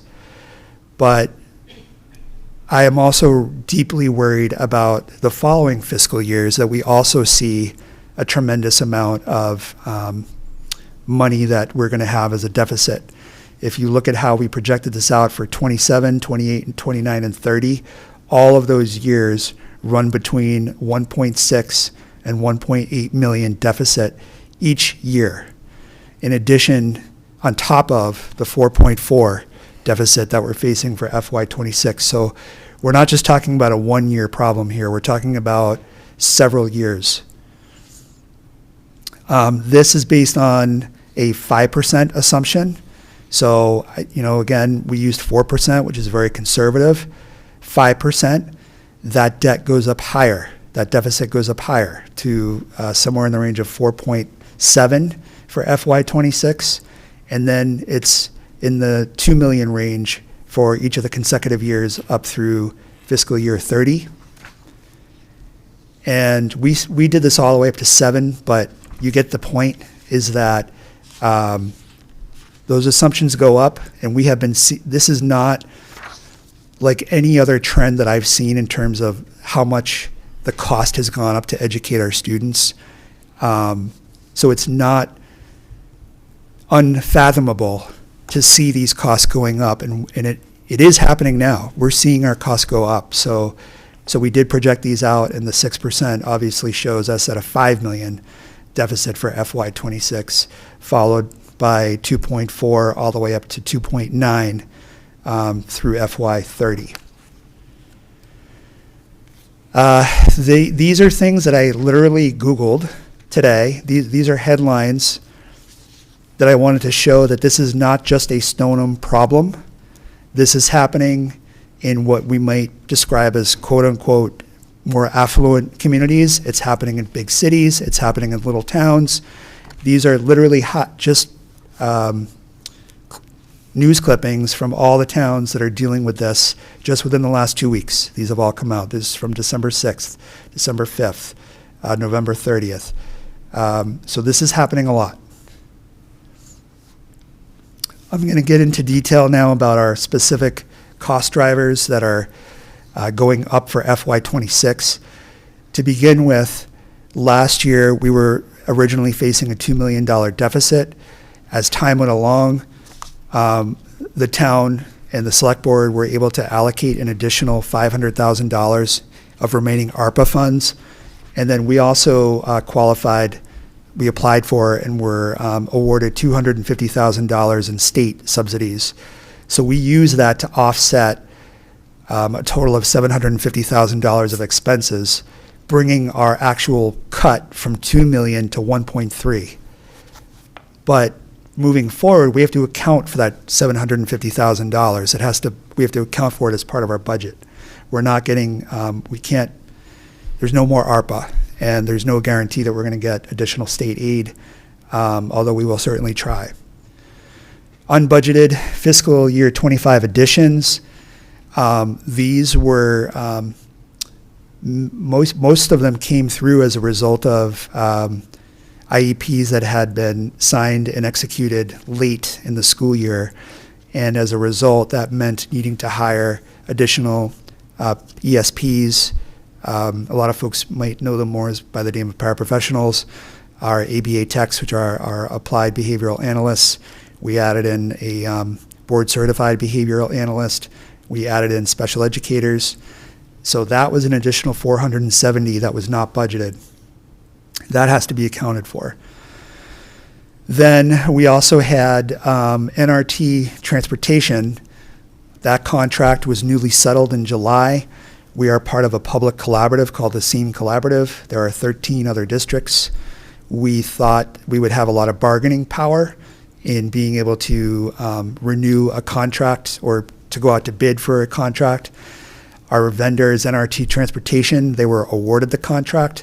That came in $450,000 more than we were expecting. And that is just in FY 25. Next year, it's going up by another $435,000. That's what I'm talking about when I talk about the expenses going up. Transportation is one of them. It's a huge expense. FY 26 additional costs that we're looking at for next year. I just mentioned the NRT contract going up again. The consecutive years after that, I believe it's a 5-year contract. They're not as high. They're more moderate increases. But we have accounted for those in our 5-year projection that I shared with you earlier. The increase in out-of-district tuitions, that's a percentage that's set by the Office of, I always forget the name of it, OSD. And this year it was set for FY 26 at 3.67. FY 25, that was 4.69. And last year it was 14%. So 3 years, our out-of-district tuitions have gone up by over 20%.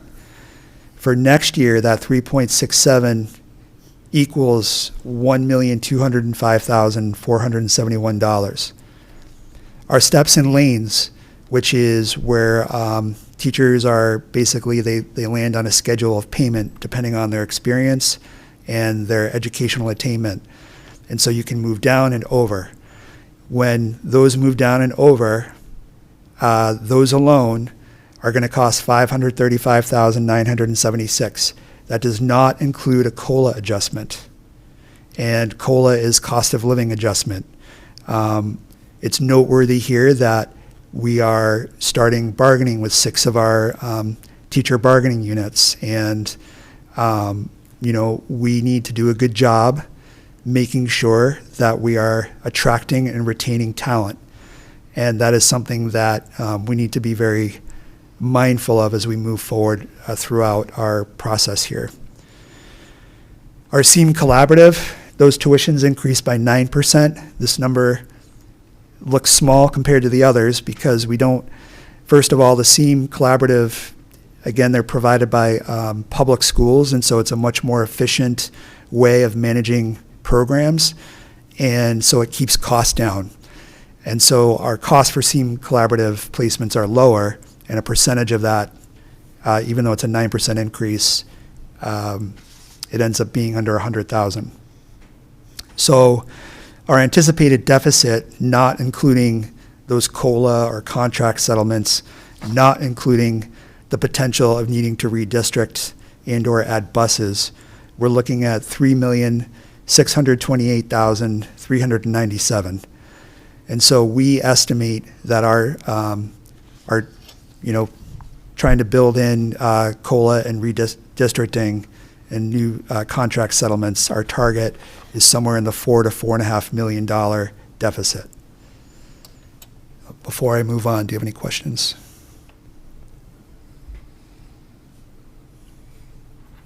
Okay. I'm going to talk about our operating costs and trends. So this helps to put things in perspective in terms of what we're spending per pupil. You're seeing over here a description by category, so it's all broken out. And so essentially the total cost to educate a student on average, when you average everything out, in Stoneham is $20,910 compared to state. The average per pupil, when you take all the districts in Massachusetts and average those out, they're at $21,377. So we're not that far behind the state average. And as I go along, you'll see a little bit more detail into how those services are provided by category. Oops. This is a breakout of how our money is spent.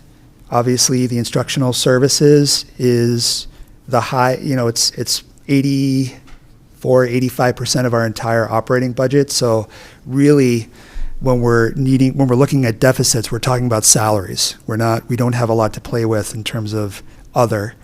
So really, we're looking at salaries. Compared to our comparable districts, this is the list of 11 or 12 districts here and where Stoneham falls.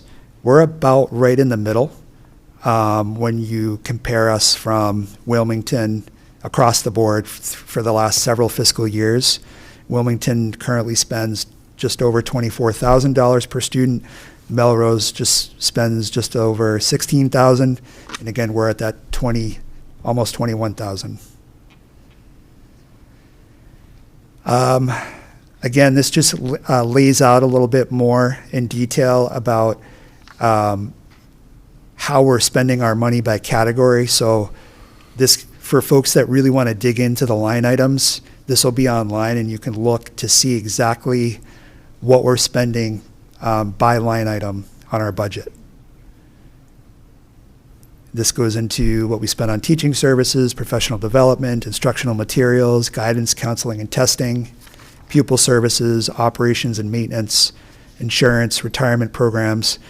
This actually comes out of the town budget here, but when we report to the state, the town does what's called a chargeback.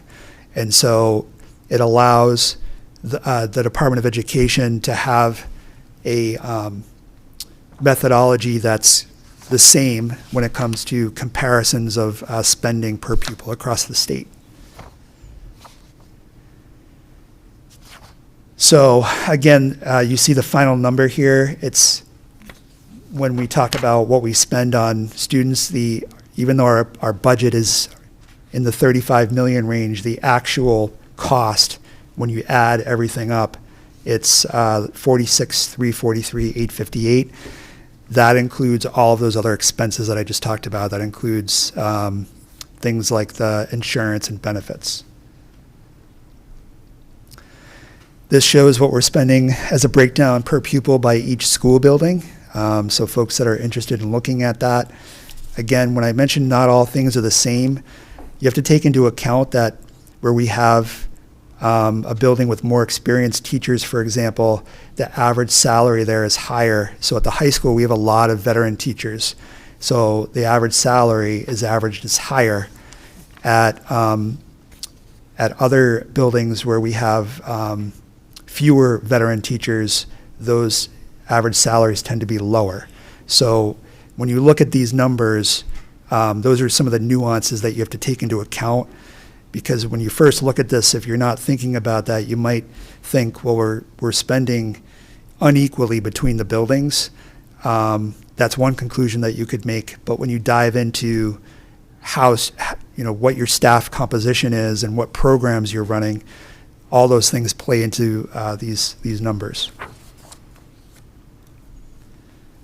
I'm going to talk a little bit now about our breakdown of special education and general education spending. And this is a trend from 2015. It's hard to believe when I look at these numbers.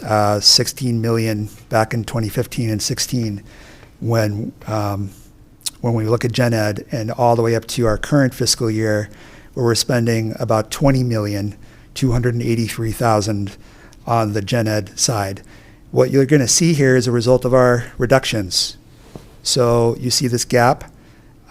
This is flat. So if you look at 2019 was 6 fiscal years ago. We're spending $20 million on general education. COVID hit. We were at 19.6, and we had those big cuts that we had to do. 21, 22, $20,700,000. 22, 23, it went down. It went up slightly. 21,292,000 went down last year. 20,320,000, and we're at 20,283,000. So we're operating in 6 fiscal years with all the growth that we've had on an additional $200,000 on the Gen Ed side of expenses. So I wanted to call that out because I wanted to show that we're not running extravagant programs. We are not overspending. We are not mismanaging money. We are operating here on a shoestring budget, and it is no longer sustainable. When we look at our special education operating costs, these big jumps here that you see, the jumps are much bigger because the costs in special education have gone up. I just talked about that 22% increase that we've seen over 3 years, and I just talked about the transportation costs that go with that. That is, and I wanted to speak to, I believe it might have been Ms. Kalalea, who earlier had mentioned that, there was no intent for the tone of that notification to make this an issue about special education. This is not an issue about special education. This is an issue about general education and how we need to do better in general ed so that we can have fewer students going into special education.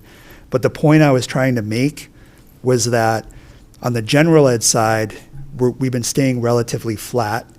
And on the special ed side, the costs and the expenses are going up. And when you look at 2020 to 21, we were spending $10,400,000. Now that budget's the expense is at $15,513,000. So that's a huge jump. Gen Ed, I told you, was an increase of about $200,000. On the special ed side is about $5 million. So that's a problem. And that's, again, it's not a Stoneham unique issue. This is happening across the state. Every superintendent that I talk to, they're dealing with the extraordinary increase in costs that are related to our tuitions and our transportation. And it's not a knock on special education. It is just a fact that the expense to provide education to students that have special needs, it's just more expensive than it used to be. As a total percentage of our operating costs, you saw consistently, if you look back to 2015, it was about the mid-30s range. And now we're up at about 43% of our total operating costs are going into special education. And again, it's a result of all of those costs, inflation, the cost of labor, the cost of transportation. It has gone up.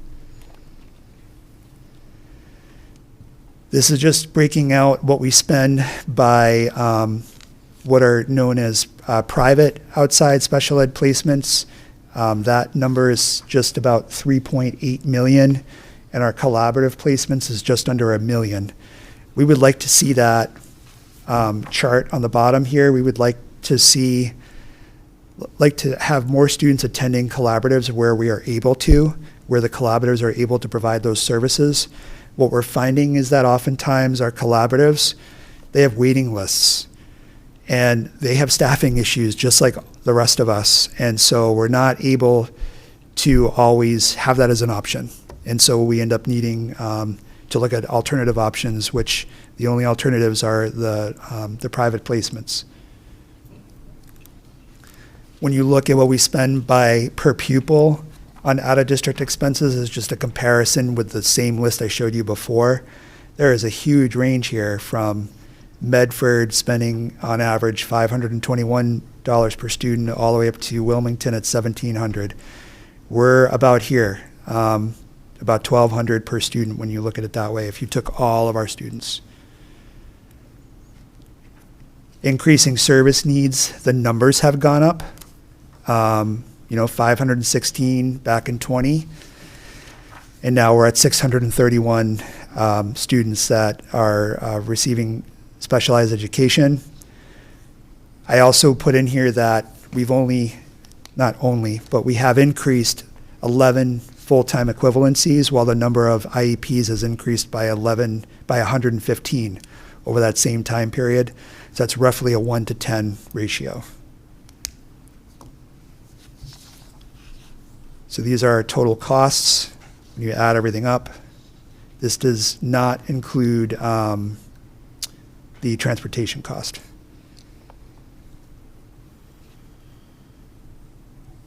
So these are our major cost centers, and you're going to see these split up by district: Colonial Park, Robin Hood, every building here, and what we are forecasting for our proposed budget. You're going to look at and see some significant differences here.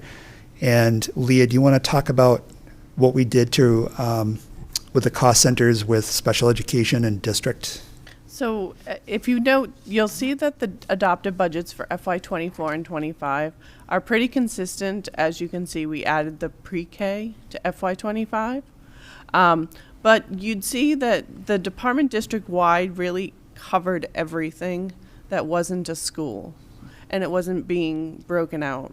So what we're proposing in FY26 is to really break out district-wide and make it something that's purely district-wide. And what we're looking at is a district-wide cost center, one for each school, including pre-K, elementary, which would be the costs for curriculum and any stipends that are elementary, something that would be across the elementaries themselves. And then also we would add a special ed cost center so that we can break out all these numbers so that we can be transparent and show what we're really looking at. And then in turn, when we do the year-end report for the Department of Ed, this is how I break things out. And this is how they like it reported to them. So it actually creates it helps in two ways. It helps us to be as transparent as possible on all of our expenses, but also to realign to what DESE would like to see us to be reporting out as well. Revenue from grants. You'll see that we have 3 years worth of revenue from grants.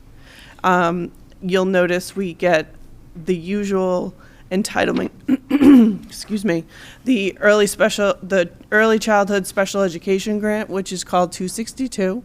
It is declining. That one actually is pretty all over the road for the last 3 years, but the IDEA or 240 grant has gone down somewhat. That is where we take a lot of our special ed tuitions from our offset of the budget. Our Title I, Title II, and Title IV is declining as well. And in the totals, you can see we went down. We have a pretty low number, about $1,086,000. Then we went and jumped up a little bit, just due to the fact that we got a little more in 240. And then we've declined as much as half in Title I as of FY25. And I just want to jump in there because somebody had asked about the grants. So these are what we call entitlement grants. So these are grants that, based on a formula and based on current need. With regard to title grants, those are usually tied into specifically poverty level or low income level. And there's a formula that the state decides how much you're entitled to. So back in these fiscal years, there were more students that were reported as in that low-income range. And, I mean, it's good that we're reporting fewer students as low income, but it impacts the amount of aid that we get through federal grants. So that's almost, 180,000 less than what we were seeing from 2 fiscal years ago for Title I. All of these grants have, well, not all, but Title II has gone down.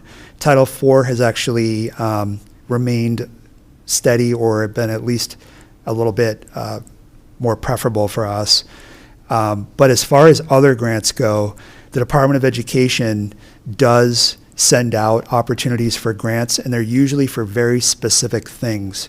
So, for example, Assistant Superintendent Castanway is working on a grant currently for early childhood and literacy right now. And those are specific earmarked funds that the governor has set aside, which we always try to apply for. So this is a big grant. If we're able to get it, we could get several $100,000 over several years.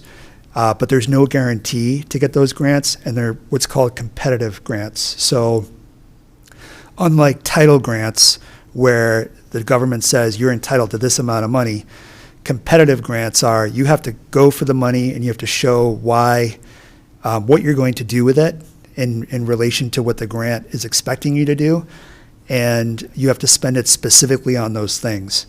So for early literacy, as an example, Ms. Castanway is working on that, and if we're able to get that grant, we could potentially hire early literacy teachers, but we can't really count on that as part of our budget because we don't know if we're actually going to get it or not. The other part of these grants is that sometimes we apply for them in the fall and we don't hear back until January or February. By that time, you have to hire your staff, and then they tell you have to spend the money by June 30th. And that happened to us last year on a teacher diversification grant that we got. We applied for it, we got it, you were part of that group, and we did professional development, and then we didn't actually have the funding until February, and by that time we really couldn't do anything with it. And the whole purpose was to incentivize teachers from diverse backgrounds to come to Stoneham by giving them some bonuses or some benefit for helping to pay with educational expenses. So there are grants available, but they tend to be for very specific sources, and there are very few grants that allow you to just take the money and use it as you need it. So it's usually a very specific set of standards that you have to follow.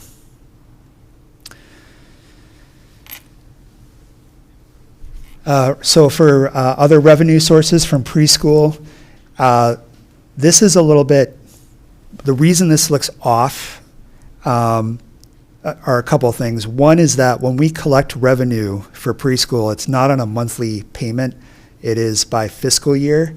So it's actually split up between, our fiscal year runs July 1 to June 30th. So when folks are signing up for preschool, they're paying half of it in one year and half in the other year. So that's why these numbers look a little bit skewed. But if our tuition increases, we're looking at additional revenue by about $102,000. Athletics revenue, this is what we're looking at in terms of what we bring in for user fees and for gate receipts. Gate receipts are when we sell tickets, and all of these go into a revolving account that we then basically use to help with our expenses to run our athletics programs. And it's good to note that the gate receipts are declining because we haven't had much gate. And, hopefully in the next few years, we'll be able to bring that number up with the new fields coming on board and the new, just more participation. Yeah, gate receipts are down. We don't have we really haven't had any home games this year at all. So circuit breaker. Leah, you want to? Sure. So, circuit breaker. So we had an anomaly in FY24 with circuit breaker, and that was the year that we did get that huge rate hike from OSD that equate to, what was it, approximately 14% increase in 1 year? 14 on the nose, yep. 14 on the nose. So what the governor did was they invited all the districts to apply and put in for extraordinary relief depending on the amount of money we were spending in our district on out-of-district placements. So what we did was we applied because we were eligible within our numbers. We got 2 different extraordinary relief amounts of money. The first one was called, or what they designated as, extra circuit breaker for FY25, and then circuit breaker reserve for FY24 only. And this is what we talked about, I believe it was last year, where the $202,055 was to be used in FY24 only to help with the bump in the rate increase. The $86,534 was basically a payment a year early. So what they did was they gave us that amount of money and took it off our FY25 reimbursement in case we needed it to help ourselves with FY24. So in my opinion, when we received it, since it was FY25, we designated it as FY25 only so that we wouldn't be behind. Circuit breaker, we received $1.6 million in revenue as just the regular circuit breaker reimbursement. And then Medicaid reimbursement is that fund that what we do as the special education department does is they do bill back the state for their services in certain designations.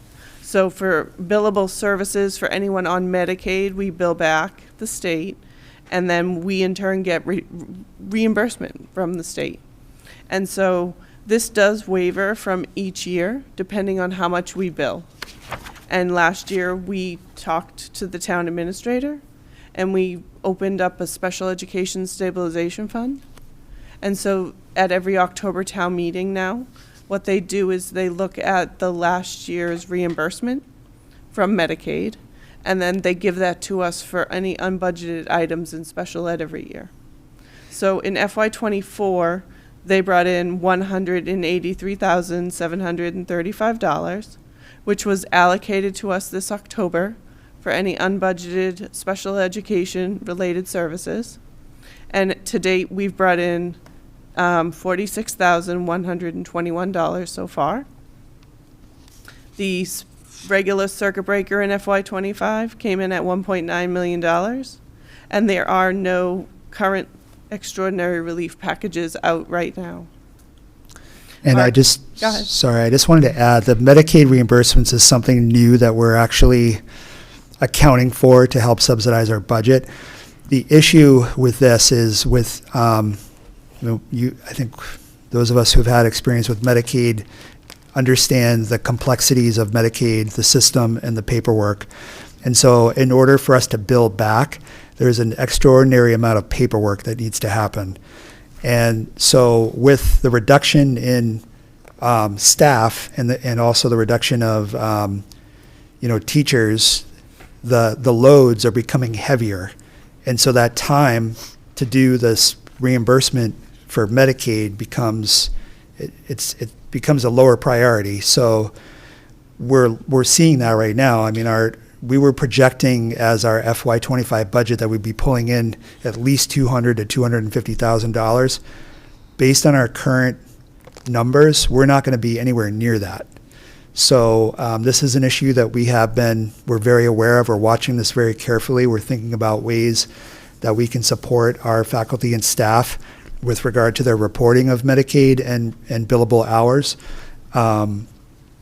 But it is time intensive and it is paperwork. And when we have to decide between paperwork and being in front of students, usually the paperwork gets put aside. So I just wanted to call that out. And this year, the reimbursement rate, so the way circuit breaker works is you get 75% above and beyond a threshold. So for special education tuitions, we got 75%, and transportation ended up being 44% this year. Now, From the tri-board meeting the other day, we were told with the SOA, they were saying that we would get 100% transportation next year. I think that's hopefully optimistic, but we shall see. I guess stay tuned.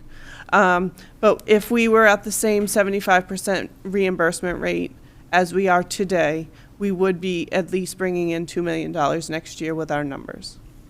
Unknown would be Medicaid, and unknown would be if there were any other extraordinary relief funds for FY26.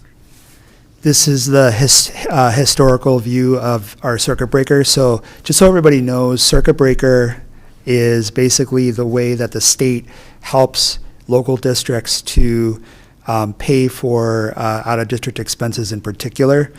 And what they do is once you hit a threshold, and that threshold this year is 52,419. So everybody that has a tuition out of district, and I believe all of them are well over 52,419. The difference between that 52,419 and the total is what the state says, okay, we're going to reimburse you 75% of that amount, and that's where that money comes back to. After all of that's been claimed, as of a couple of years ago, this was put into the Student Opportunity Act for transportation. And so transportation this fiscal year was reimbursed at 44%. So I just wanted to make sure folks understood how that actually works. So what we're looking at here for calculations, we have our tuitions for students that are attending other Massachusetts public schools that for special education, private tuition, collaborative tuition. This is the total. This line here is transportation in district. It's $511,000. Homeless transportation actually is much higher than that this year. It's actually about $130,000. So students that are classified as homeless, meaning that they might be currently attending Stoneham Public Schools, but have either come from another community or perhaps they were in Stoneham and then went to another community. We have what are called community agreements, and we tend to split the cost for homeless. So there's a very involved process called a best interest determination. If a student becomes homeless, that student's team comes together and decides where is the best place for them to remain, whether it's a new community or to stay within their own. And then the districts are responsible for the portion of cost for transportation. The in-district transportation and the homeless transportation, that's not reimbursable. That's not counted under reimbursement. But under Title I, we can sometimes claim homeless transportation if we write our grants that way. The transportation out of district is reimbursable, and so for this year, it was at $1,027,000. You take the 44% reimbursement, which is about $452,000, and you add up the rest of the transportation, and you get a 1.1. So we're looking at between the transportation and the tuition, the actual cost is just over $6 million. Then over here, what we do is we take that circuit breaker money and we say, okay, it's split between what you do to claim circuit breakers. You have to do it at the end of every school year. And the circuit breaker can be used for only one fiscal year in advance. So we take that $2 million and we split it out between the two fiscal years. And as you heard Leah say before, we're anticipating about 1.9 or about 2 million in circuit breaker. So we take that, and then we take the entirety of our IDEA grant, which is a federal grant. That's 2.7. We subtract that from our grand total, and this is what the district ends up responsible for, which is at 3.305. So that is what we budget for in the operating budget. Yeah. And if you do notice in the middle of the reimbursement column, it says 25 and 24. Yep, sorry. It's actually 25 and 26. Thank you. Oh. Sorry about that. Numbers jumbled. It's okay. Sorry, I'm doing a lot of history here because there's so much interest in this topic, and when it comes to potentially an override moving forward, it's really important that folks understand the numbers and why we're here so that folks can feel confident in the district's management of funds. So going back, again, back to fiscal year 23 up to current, these are the municipal dollars, literally what was increased in the budget from what the town was able to afford. So this year, the town was able to afford $1,145,000. That ended up being a 3.2% increase for FY25. The state aid increased by $255,000. That was a 3.5% increase. So that gives us our total budget number. We don't know what state aid is going to look like yet until the governor's budget comes out.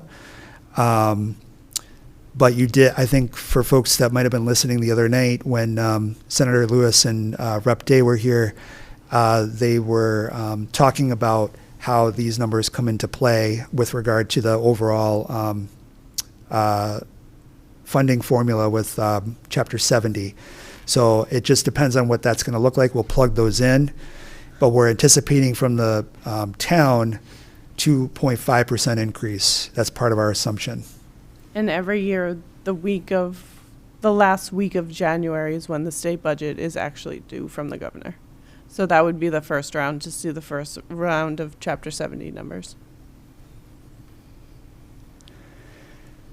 These are historical costs that go back all the way to FY18, and it just broken down into categories of school general fund, our Chapter 70 aid. Here's that big bump year when the Student Opportunity Act went into play, and we're still benefiting from that.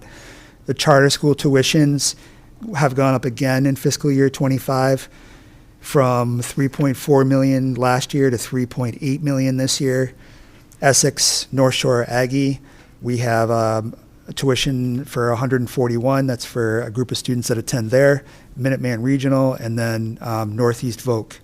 So the cost for sending students out, I'm sorry, not sending students out, but for students who choose to go out to a Voc or a charter school, the town is responsible, according to formula, that we need to pay those tuitions. So here's the budget proposal. We were at $35,796,978. We took $1 million reduction. We had ARPA and state earmarks. And so we've got that carrying forward. In FY26, in order to sustain what we have, we need $39,425,375. That's an increase of 10.1% over the current fiscal year budget. We know that the municipality is probably not going to be able to afford more than 2.5% increase, which is just under $900,000. This leaves that gap of $2.733,473, not including potential costs associated with redistricting and collective bargaining. This is broken down by cost center, similar to what you just saw earlier. How are we going to balance the budget? All of these are positions. We're looking at right now, and we're up to about 3.5 right now, so we've got another $1 million to go. So this budget is still not completely balanced. So this is about $3 million of reductions, and this is what it looks like. 23 full-time classroom teachers, 3 FTEs for specialized services. That runs the gamut from across special education. It could be ELL, it could be reading. We're still trying to figure out all of where this is going to fall. Interventionist, for a total of 27 certified staff reductions. For what we call non-certified, and this is how we report them. For our ESPs, we're looking at a reduction of 9. We're looking at 3 secretarial reductions currently for a total of 12. And then for programmatic cuts, we're looking at reducing athletics by 40%. That's going to be detrimental, as well as all the other cuts. Supplies, we don't really have a lot left to cut from supplies, so that's a low number. Technology, 175,000. We're looking at delaying renewal of Chromebooks, and we're on a full budget freeze right now, so we're trying to see if there's anything we can do with some of the state funding that we received to pre-purchase some materials that we could use for technology. And then to break it down a little bit more, looking at pre-K to 4, we're looking at a total number of about 368,000 to specialist positions. We're not quite sure exactly which roles, but specialists follow, things that are included within the specialist realm: art, music, PE. Not all of those things necessarily, but that's the dollar amount that we need to get to for elementary. We're looking at reducing our kindergarten ESPs by 50%. Last year, we had proposed a 100% reduction. That obviously was not very well supported. There's a lot of opposition to that, understandably. So this has a 50% reduction in there. Reduction to special ed, ESPs and ABA techs for about 95,000. Reduction of an interventionist, reduction of a special ed coordinator, an increase of pre-K tuition. So we're adding that in as a savings. An increase of pre-K tuition, with 12 additional seats. And then if we increase pre-K tuition to 10,000, which has happened, I can now account for that as a savings. The goal was to get to $1 million, so we're still 80,000 short for pre-K. And overall, we're still, as I mentioned before, we're about $1 million that we haven't cut yet. At the middle school, we're looking at significant elective and elective reductions in the amount of $331,000. Electives are things that students take now, mainly what students know as exploratory classes. This is an area that, when we were talking about, none of these are easy. But when we're talking about what we have to preserve in terms of the core, we're talking about how are we going to preserve English, social studies, math, and science. That's where we're at. That's what we're at with this budget, is we're talking about basics. We're looking at world language reduction. We're looking at 2 core content area teacher reductions, and I just said we're trying to preserve core content. We're digging into core content. Reduction of 2 ESPs, reduction of special education, team leaders. This was just put into place to help our teachers to have a way to organize and implement curriculum with fidelity, and that's brand new, and we have to get rid of it. Attrition, we're looking at potential savings with retirement. Instituting fees for extracurriculars. We're looking at we want to be able to continue providing extracurriculars, and so what we're looking at is instituting a $100 fee for any student that wants to participate in extracurriculars. We're moving the attendance officer, which is actually a district position, but it's been under the middle school budget, so we're moving that into the district line. So essentially, it's a savings for the middle school budget, but it's being added into the district budget. And then other specialized supports are things, again, like I mentioned before, any kind of specialized. We're talking about potentially literacy. We're talking about math. We're talking about ELL. And the reason I'm not getting so specific is saying we're gonna reduce, 2 English teacher, and I'm just using that as an example, is because we don't know yet how we're going to make this work. So we are literally trying to figure out how we're going to be able to run our schools with this budget, with this amount of reduction. And this is taking us some time to figure it out because we have to figure out class sizes and where students are going to go and schedules and what is manageable to even run the school. That's where we're at. We still need to reduce another 114,000 from the middle school. At the high school, we're looking at electives across multiple domains, cuts in the realm of just under 200. The high school had $750,000 of reductions last year. The middle school had $500,000 of reductions last year. So now I'm asking them to cut $1 million on top of that. So we don't have a lot to work with here. World language we're looking at. We're looking at reduction of 3.4 core content teachers, core, math, science, English, social studies. Reduction of our department chairs, some savings hopefully realized through attrition, clerical and support staff, supplies, and then as you saw before in one of the opening summary slides was athletics. We're at just under $1 million. We still have another 46,000 to go there. Central office, we added, as I mentioned before, we added the attendance officer into that budget out of the middle school budget. We're restructuring administrative support for $72,000. We're not sure what we're doing yet around our assistant superintendent for student services. That's a question mark because we're trying to figure out what the staffing is going to look like. We have a potential plan in place.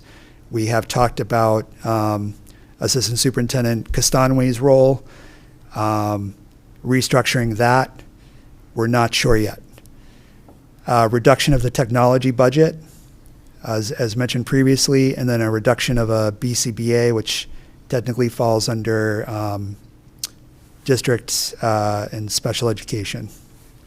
So we're at 337,000 for district cuts. That's on top of the district cuts that happened last year, a couple $100,000. So in summary, we're at about 3 million, just over, almost 3.1, and we have to keep going to get to a balanced budget. So we are grueling. These meetings are grueling. That's the only way I can describe it. We're talking about decimating. We're decimating the system. There's no other way to I can't sugarcoat it. And we have about another $1 million to go. So what are we looking at? Some of the things on the table that had come up as a possibility. Can we reduce pre-K and kindergarten, make them all half days? That was not looked upon favorably, and I think when we talk about where we need to invest our dollars, why would we do that? How could we possibly cut our preschool and our kindergarten in half? We're teaching kids to read. We're teaching kids to behave in class.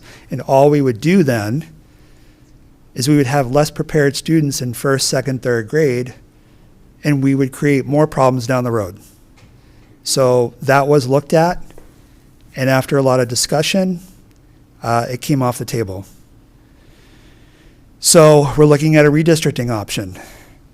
If we consolidated a school, to put it in perspective, Colonial Park operating budget is just under $3.5 million for an annual budget.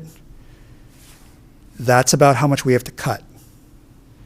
If we were to redistrict, what we're doing now is we're really digging into that to examine what that would look like, what a grade configuration would look like, what the cost savings might look like. Could we consolidate some of the services that we have? But then you have to add in busing. You have to move students from their neighborhood school. What would happen to kids in third grade? Would they go to a new school for fourth grade and then another school for middle school? This is these are the choices that we're looking at. None of these are good options. We're also looking at significantly increasing our class sizes because right now we have preserved, to the best of our ability, we have preserved class sizes at the elementary level. If we start cutting into those core classes to make reductions and get savings, we're talking about classes of 26, 27, and 28. And then we would still need to even those out because you would have discrepancies between buildings. So we would have to be moving kids anyway if we did something like that. So how would that play into a potential redistricting option? So we don't know. These are questions that we're thinking about. I wish we didn't have to have these discussions, but we have to have a balanced budget, and without a significant increase in the ability to meet the needs and the financial obligations of the district, this is what we're doing.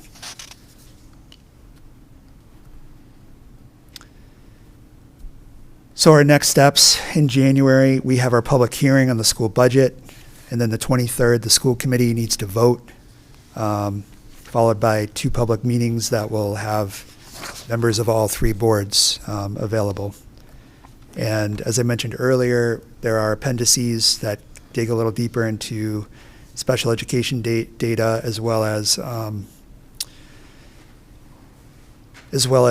let's see here, sorry, my brain's just a little bit frazzled, enrollment projections, forecasts, and then capital requests. All of those are deferred, line item by budget cost center.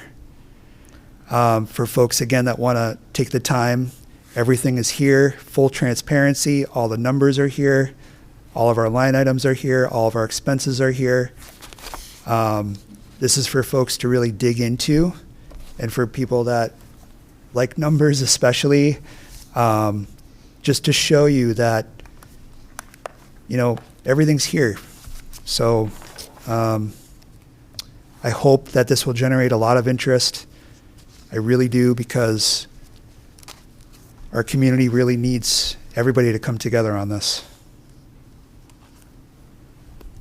Thank you. Does the committee have anything to add at this time? I want to thank Superintendent Youngberg and the administration and everyone for coming together and working on all this over the past few months. I know this has been a really difficult process, and we recognize that, and we know it's hard for the community to hear, it's hard for our staff, it's hard for our students. So I think it's really important that we really come together and just see this as a collective responsibility together. And, there's been hard times in Stoneham before, and it'll happen again, and I really, truly believe we can figure this out. And I appreciate the transparency and, the ability to see exactly all this information. I think it was really helpful, and, the community has a lot to digest, and I think, there's going to be some limitations on what committee members can do when it comes to advocating for certain things. So, our community is going to have to really come together and see this as a community-wide effort. So thank you for doing all this, and it's a sobering presentation, but I know we can figure this out, so thank you. Anybody else? I just want to say, it's sad. It's so sad. And I want to clarify something I said the other night when I said that an override won't save us. Our hole is deep. We have been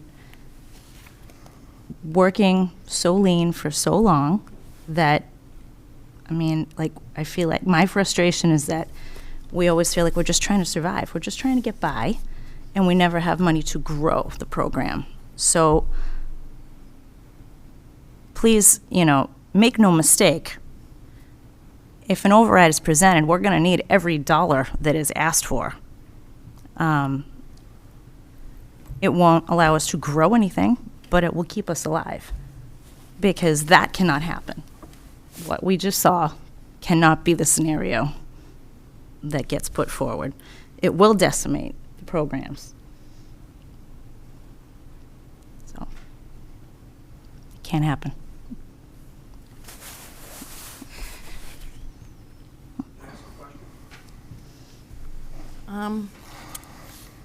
We don't normally allow it, but go for it, because I'm,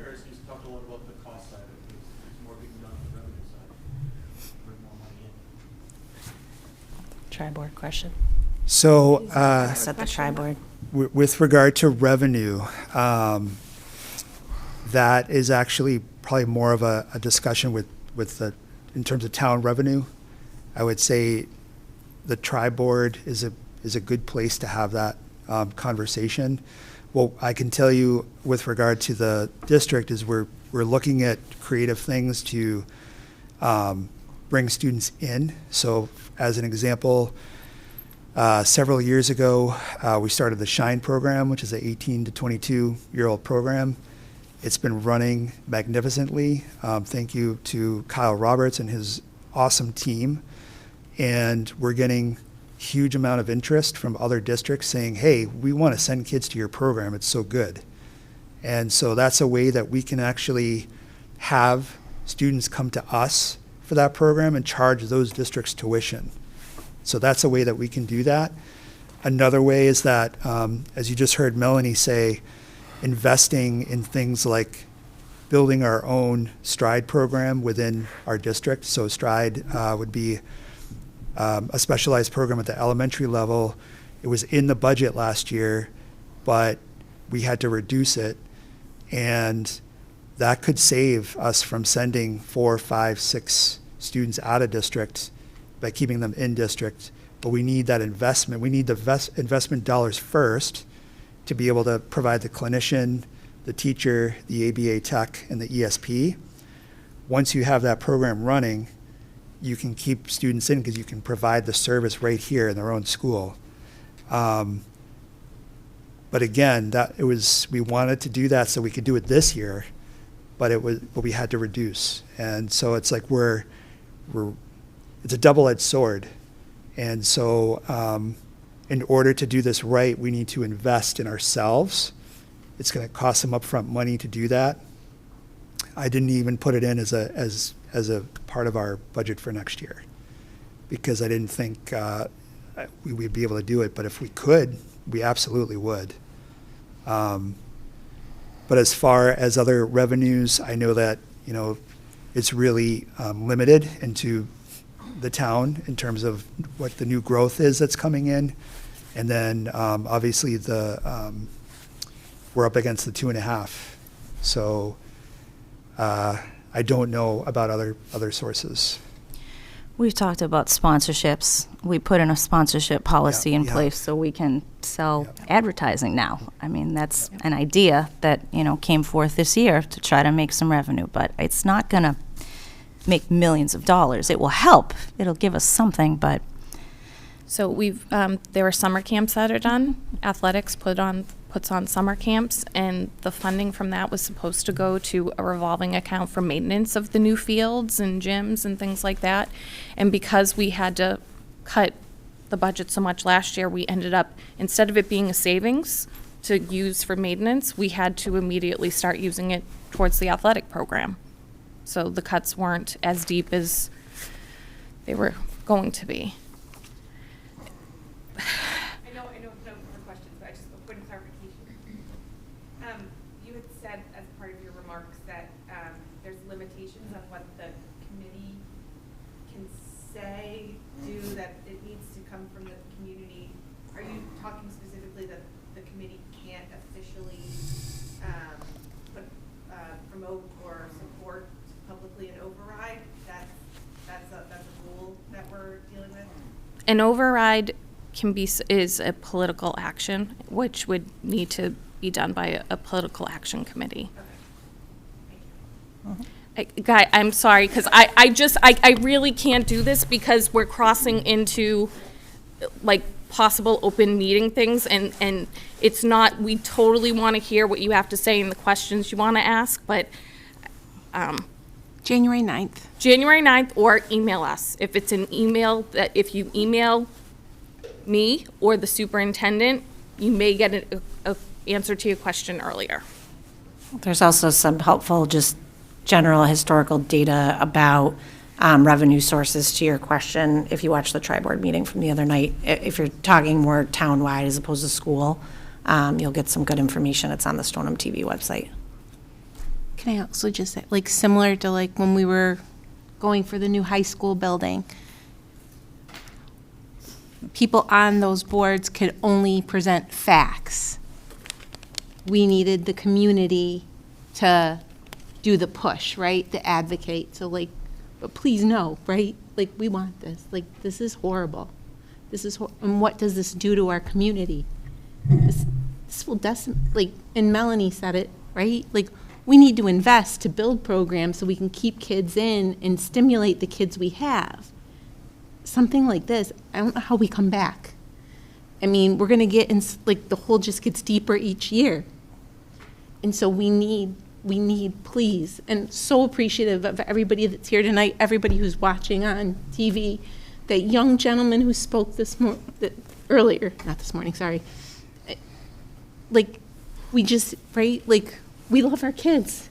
We love our students, and I understand, like, people who maybe don't have children in the schools, but think about what it does to the community if our schools, like, continue to spiral down.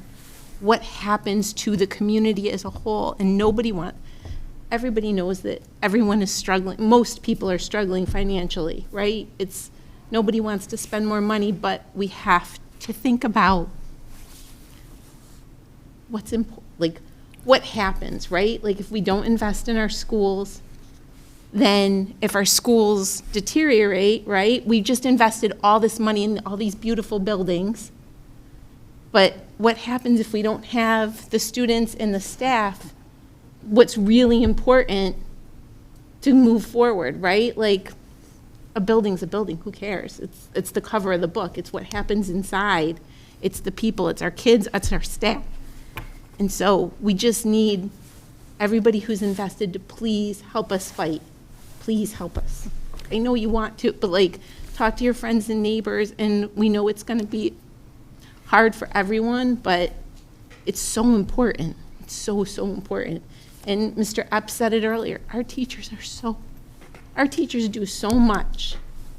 And, you know, and then it's not just the schools, right? Because then we've got to look, if you watch the tri-board, it's our fire, it's our police, like, the whole town needs help, and it's not a mismanagement.